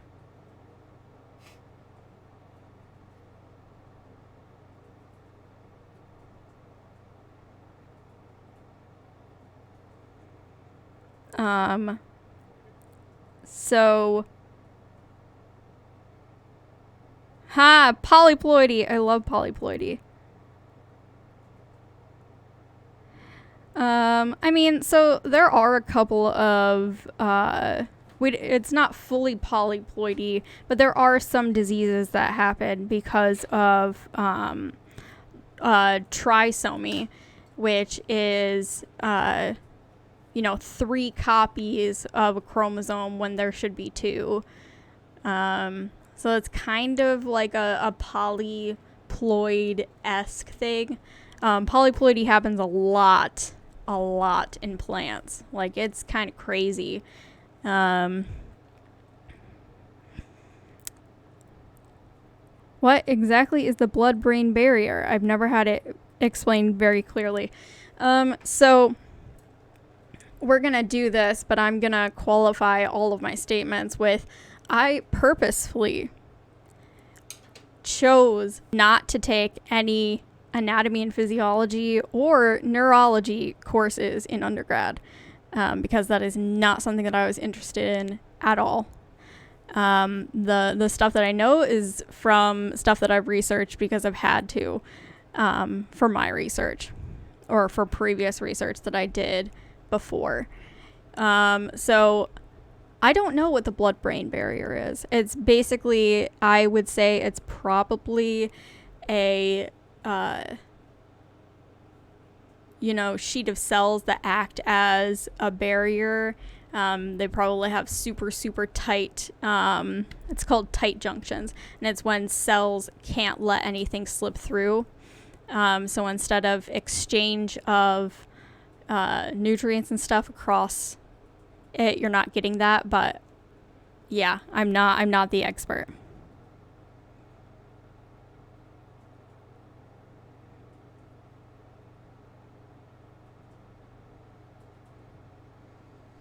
I'm going to let Hannah sit back down and we can continue this awful, awful video. You could never separate sperm from DNA. Like, that's not how it works. To get the DNA out of the sperm, do you know what the sperm has to do? Do you know? No, I don't. I assume it has to die and completely disassemble. Yes, it has to disassemble. Because the DNA's in the nucleus? Yes, it's in the nucleus. So the fucking sperm, it has to be the first one to hit the egg. And when the sperm hits the egg, the entire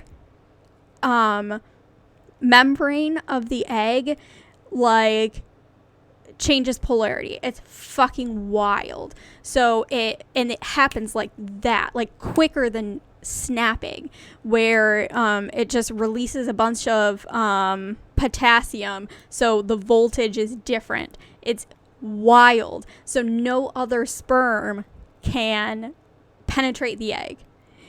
And so this one sperm got in, and it has a kind of like a cone on the end that's filled with enzymes that can chew up things so that it can get inside the cell. And then it, like, releases its DNA. They're like, no. It's not going to just release its DNA anywhere. And it would never be able to get up to the brain. Like, number one, blood-brain barrier. Number two, the blood has a pH that is not ideal for DNA just sitting out with nothing. While DNA is fairly, robust, it doesn't degrade as quickly as RNA because it's not single-stranded. It's not going to just float around in the blood and not degrade. And also you have cells that even if there was DNA floating around your blood cells, let's say you had, like, I don't know, a virus that was killing a bunch of your cells or something, and you have, like, little cleaner cells, macrophages and neutrophils and that, like, go around and clean up all this fucking shit. Like, if you have DNA released from lysing cells, it's gonna get, like, chewed up. I can't stand this. I'm gonna let Hannah sit down.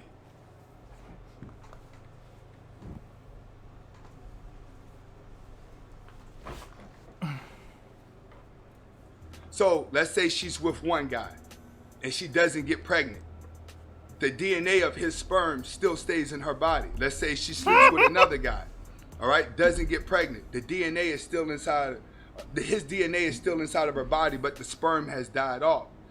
Every time her body can separate sperm from DNA because her body is naturally designed just to absorb the DNA. So let's say she get to the sixth guy and that's the guy that get her pregnant. Well, depending on how many other guys that she's been with, all those DNAs that have been inside of her, waiting for her to get pregnant, now turns into its own different DNA, its own identical DNA. Anita with 100 bits, can we please get Baja some cake? It's a combination. Hannah, if you want to go and get me a vegan cake from the Whole Foods that's an hour and a half away by my apartment, I would love you forever. I'm not gonna drive an hour and a half away for cake when we could make pumpkin bread. But see, chat says I need cake, and that to me means chocolate I think cake. I could find a closer vegan cake than an hour and a half away. I guarantee it. You could get a boxed cake and make the vegan cake yourself. I could.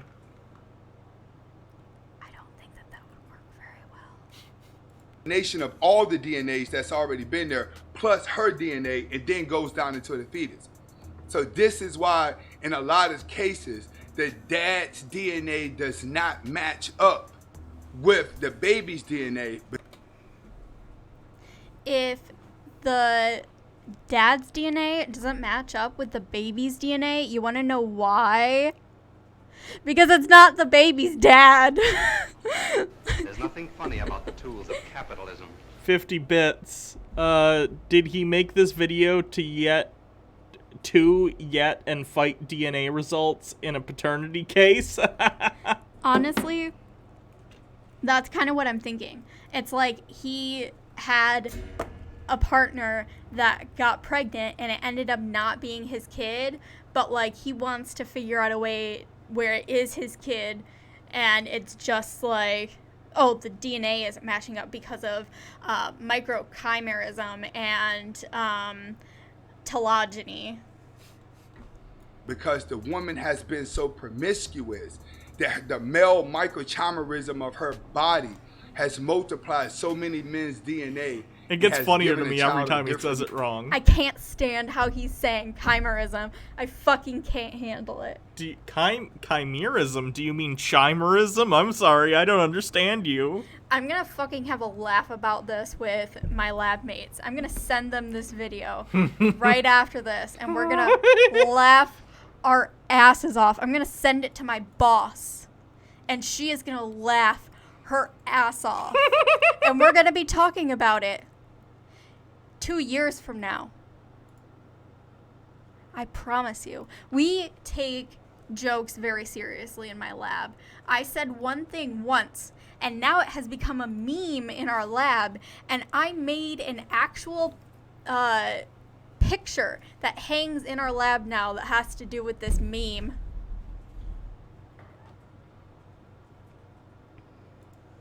Man's DNA.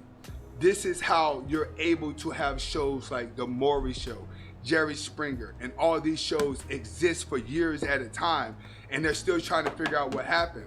It's called telegony. That's the scientific reasoning for what's going on. And how is it combined together? How does it work scientifically? Through the male microchimerism part of the body. You could go to Google. Okay, so I'll explain the meme. I don't think that I have an image of it. I think it's on my hard drive in lab, which I'm not allowed to go to. One second. Crystal Cat. I am, so technically I am in a genetics and genomic sciences program, but my specific field of study is reproductive and developmental genetics.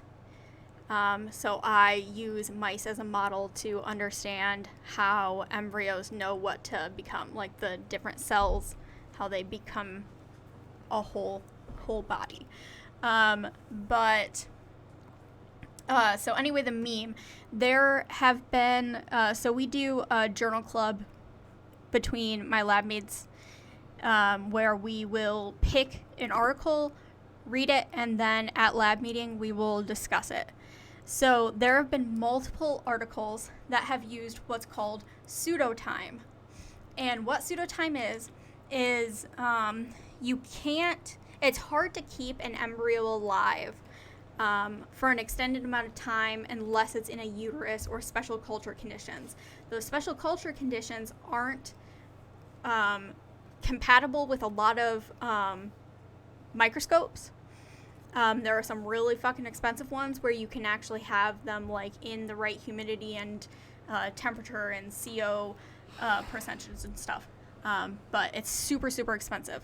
So instead of being able to do live imaging of these embryos across time, where it's the same embryo and you're just, taking a picture of it every 6 minutes for 12 hours or something, you take a bunch of different embryos. They're all starting at the same stage, and you take a picture of this embryo, embryo 1 at stage 1, and then embryo 2 at stage 2, and embryo 3 at stage 3. So it's pseudotime. It's not actual time because it's not the whole, it's not one embryo across time. It's multiple embryos, so it has to be called pseudotime. And we think that pseudotime is fucking hilarious. Just because, like, who came up with pseudotime? Was there, like, a physics person in a bio lab, which is more common now, there's biophysics and stuff. But so, if we can't figure anything out at any time, it's just like, we'll just be like, guys, it's because of pseudotime. And I made, like, a clock that had, like, 3 wiggly hands and, like, the numbers all over the clock face. And, it says pseudotime at the bottom. And we also use pseudotime as, like, passwords for a lot of our stuff. Oh, don't say that. No. Like our Zoom meetings. Oh, okay. Not like critical data. I was gonna say. That's all protected by the university, not us. Okay.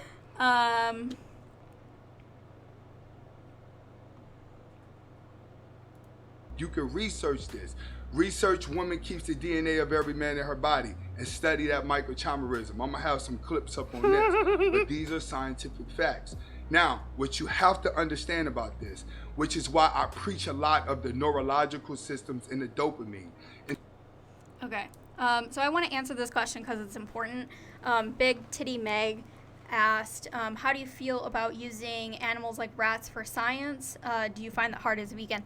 I do find it hard, especially since the research that I do, we do have to kill the mice to get the embryos, and it sucks because to ensure like the quality of the embryos, we can't do like anesthesia and stuff, which sucks and is really hard. We do have, approval from, we have animal use forms, we have approval from the federal government, from our university. So we're doing everything correctly. We do it in the most humane way possible where there isn't suffering. So you have to be really, really good at killing mice really, really fast. And it is hard. It's very hard. Like, I keep a stack in my desk of the card of every single mice that I've killed. And let me tell you, that stack is large. But I try in like my everyday life to kind of minimize everything else that could possibly cause harm to animals. Like Hannah knows, I don't even kill spiders. I take them outside. I drive an electric car. Like, I'm trying to do as little harm as possible. That being said, in my mind, there are things that you can't avoid, and there are things that you have to do to even be able to continue being around and protecting animals. So I don't know if a lot of vegans would agree with me, but there are some like me who, like, if you take medication, a lot of that's tested on animals. You still have to take your medication. Because if you're dead, you can't help the animals, right? And this, this work, I justify it, and it might not be a good justification. I might end up regretting this later in life and feel really, really horrible. But I think that the research I'm doing is important enough that I can justify it for myself, using animals. And the way a woman's body is, how it's constantly taking in DNA, she absorbs everything else in life faster as well. Women will become drug addicts faster. They become alcoholics faster. They become addicted to cigarettes faster because their body is very absorbent of It's absorbing that alcohol DNA. Wait, what? Alcohol DNA? That seems to be what he's saying, basically. He's saying because of listening. how... Oh, wow. Not only DNA, but everything around it. A woman can have a bad smell and it affects her whole day because of how much DNA her body is actually absorbing. Now, what you need to understand this. What? Also, the car that I have is a Chevy Bolt. I fucking love it. So mine's a 2017. It's incredible. It's incredible. I can't tell you enough how much I love my car. It is the best thing I've ever bought. Also, I highly recommend Carvana. It's an online dealership, and since there are no actual car salesmen, you don't have to pay any of those fees. This is not sponsored. I just love Carvana. It was so easy. My car was shipped to me free, and they deliver it literally to you. It's awesome.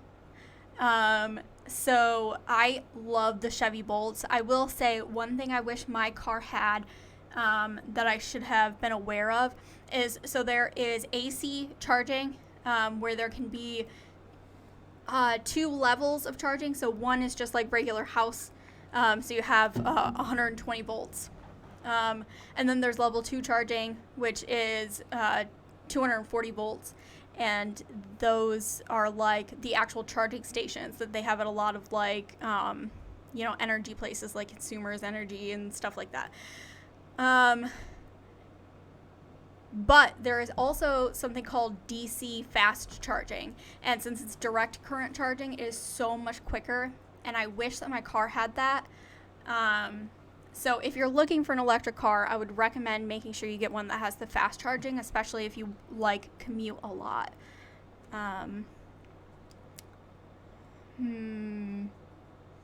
So no, my car is not a hybrid. It's fully electric. So it's Bolt, B as in boy, O-L-T. There is a Volt as in V, like very. And that's a hybrid. But no, my car is fully electric. It gets, in the summer, it gets over 270 miles per charge. And in the winter, it's, I think, it was 130. It is pretty, it's basically half during the winter. But that's because you're using the heat and stuff. And battery, output is smaller when the battery's cold. As long as it's above 32, I'm talking Michigan winter, so below 32 is when you're gonna get the limited range. But if it's above 32 degrees Fahrenheit, it's pretty much you're good to go. Charge time, it does take a while to charge. The level 2 stations for the AC charging, if it's completely dead, it's usually 6 hours, I think. At a house, it's 36 hours.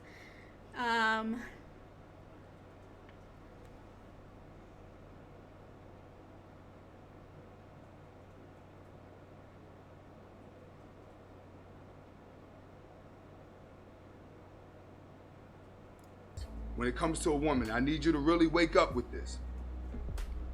When women are very promiscuous and their body gets used to different DNA coming inside, that becomes part of their neurological. So I also live in an apartment. If you can convince your apartment place to put in an electric charging station, they get a bunch of rebates and the company does it for free or something. So you could do that. But I literally just park my car, walk to my apartment, and then go pick it back up when it's done charging. On your phone, it'll show you when it's done charging.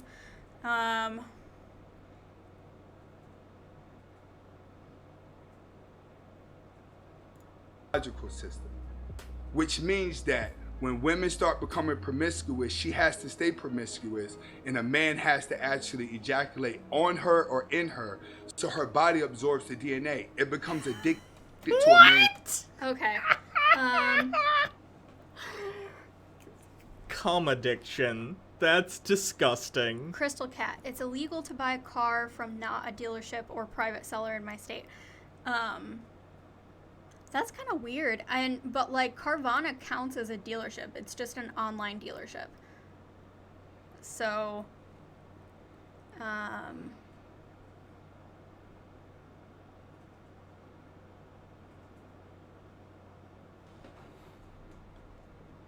It's DNA, which is why you see a lot of There's nothing promiscuous funny women. about the tools of capitalism. Devious Chilster with 50 bits. This is a man who watches too much hentai. True. My car is a 2017. Heat does use a lot of energy. I went through the winter without using the heat at all, or like as limited as possible. I would turn the so I have a heated steering wheel in my car. I would turn that on so my hands wouldn't get cold, but I just like wore my winter coat in my car because I was driving between my place and my brother's place fairly frequently because I love my brother. He's my best friend. And that's like an hour drive. Also, yes, public transport is fantastic. I went through my whole life using public transport, basically. I just got my car in October. Before that, I used public transport because the There's nothing funny about the tools of city that I capitalism. live in, it's amazing. Ask Compu says some states have laws that mean the dealership has to be a specific physical location, that you have to go and serve a specific area. That's kind of dumb. What?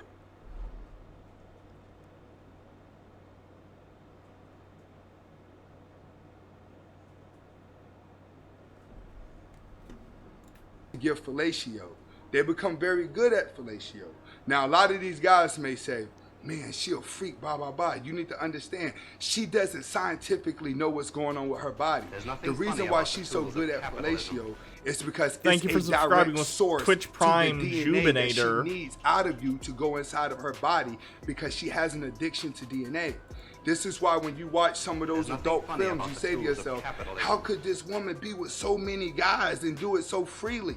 You want to know why? It's just like a drug addict inside of a trap house with no drug dealers around. And everything's right there on the kitchen counter. He's in heaven. Because So, am I like deprived or something of sperm since you don't produce any? That is true, yes.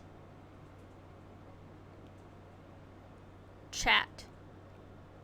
This sucks. I can't possibly be a lady if I'm not absorbing sperm constantly. Yeah. Because he's going to get a high from it. That's how. Gotta break into a sperm bank. Steal it. Fill a pool with it. Take a swim. Oh. I know. How a woman I'm gonna. I might actually throw up. Don't do that!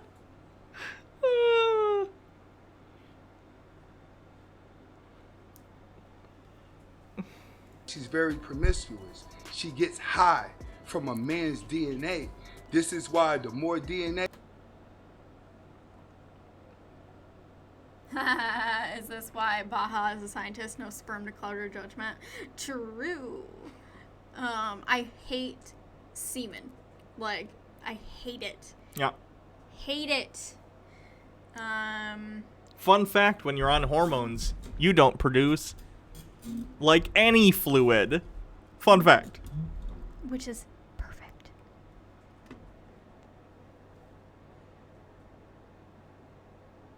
Ugh. Of different guys in her body, the more airheaded she becomes, the more happier she becomes because she's constantly walking around in a high.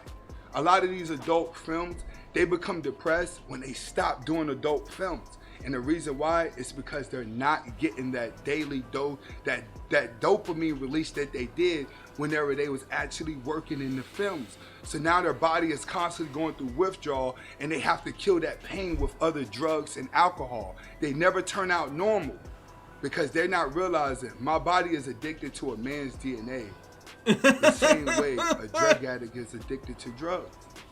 You could tell a promiscuous woman. That's a good question. So, are you sad you missed out on the tax credit, or is the discount buying used better? It sucks that I didn't get the tax credit from buying an electric car. I think technically if I would have bought a used car, like that was a 2018 when I bought it, you could still get the tax credit. But the car that I bought was like too good to pass up. It had been a leased car, so it had such low mileage. It was 2 years old car, and it only had 15,000 miles on it. And it was, I don't know. I just love my car. My car's name is Bethany. By the way. She's promiscuous all you want and call her all the names you want. As long as she has a guy that she can get the DNA from, she's happy because she's going to get the high. But do this. Mess around and reject a promiscuous... Not even pre-cum? No. Nope. Nothing comes out. I prefer it, to be totally honest. ...woman, and watch how mad she gets at you. The reason why she's getting mad at you and because you rejected her is because she can't get that dosage of DNA that she needs to get high. Now, you need to understand, women don't even know that this is psychologically, scientifically, biologically working inside of their body. Their hormones are just causing them to think any way they want. Now realizing the more guys she sleep with, the more of a housewife you can't make her. And Jesus Christ. All right. That's it for today. Oh, really? Yes, we've been going for 4 hours. I'm sorry, chat. I took up a lot of time. So that's it. There's nothing funny about the tools. Come back. Oh, thank you, Mr. Wizard 128 for 10 bits. This is why we need sex ed. Yeah. I'll be back tomorrow for Tinfoil Tuesday. Show up for all the conspiracy theory fun. You can always follow me on Twitter at Hannah Reloaded. You can always follow, here, let me get the YouTube channel in chat.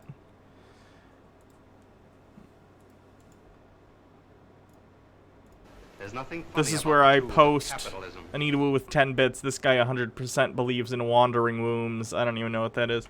That's the channel where I post all these streams after they are done.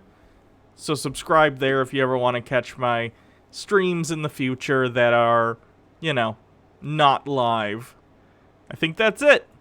So I'll see everyone later. Bye. Bye.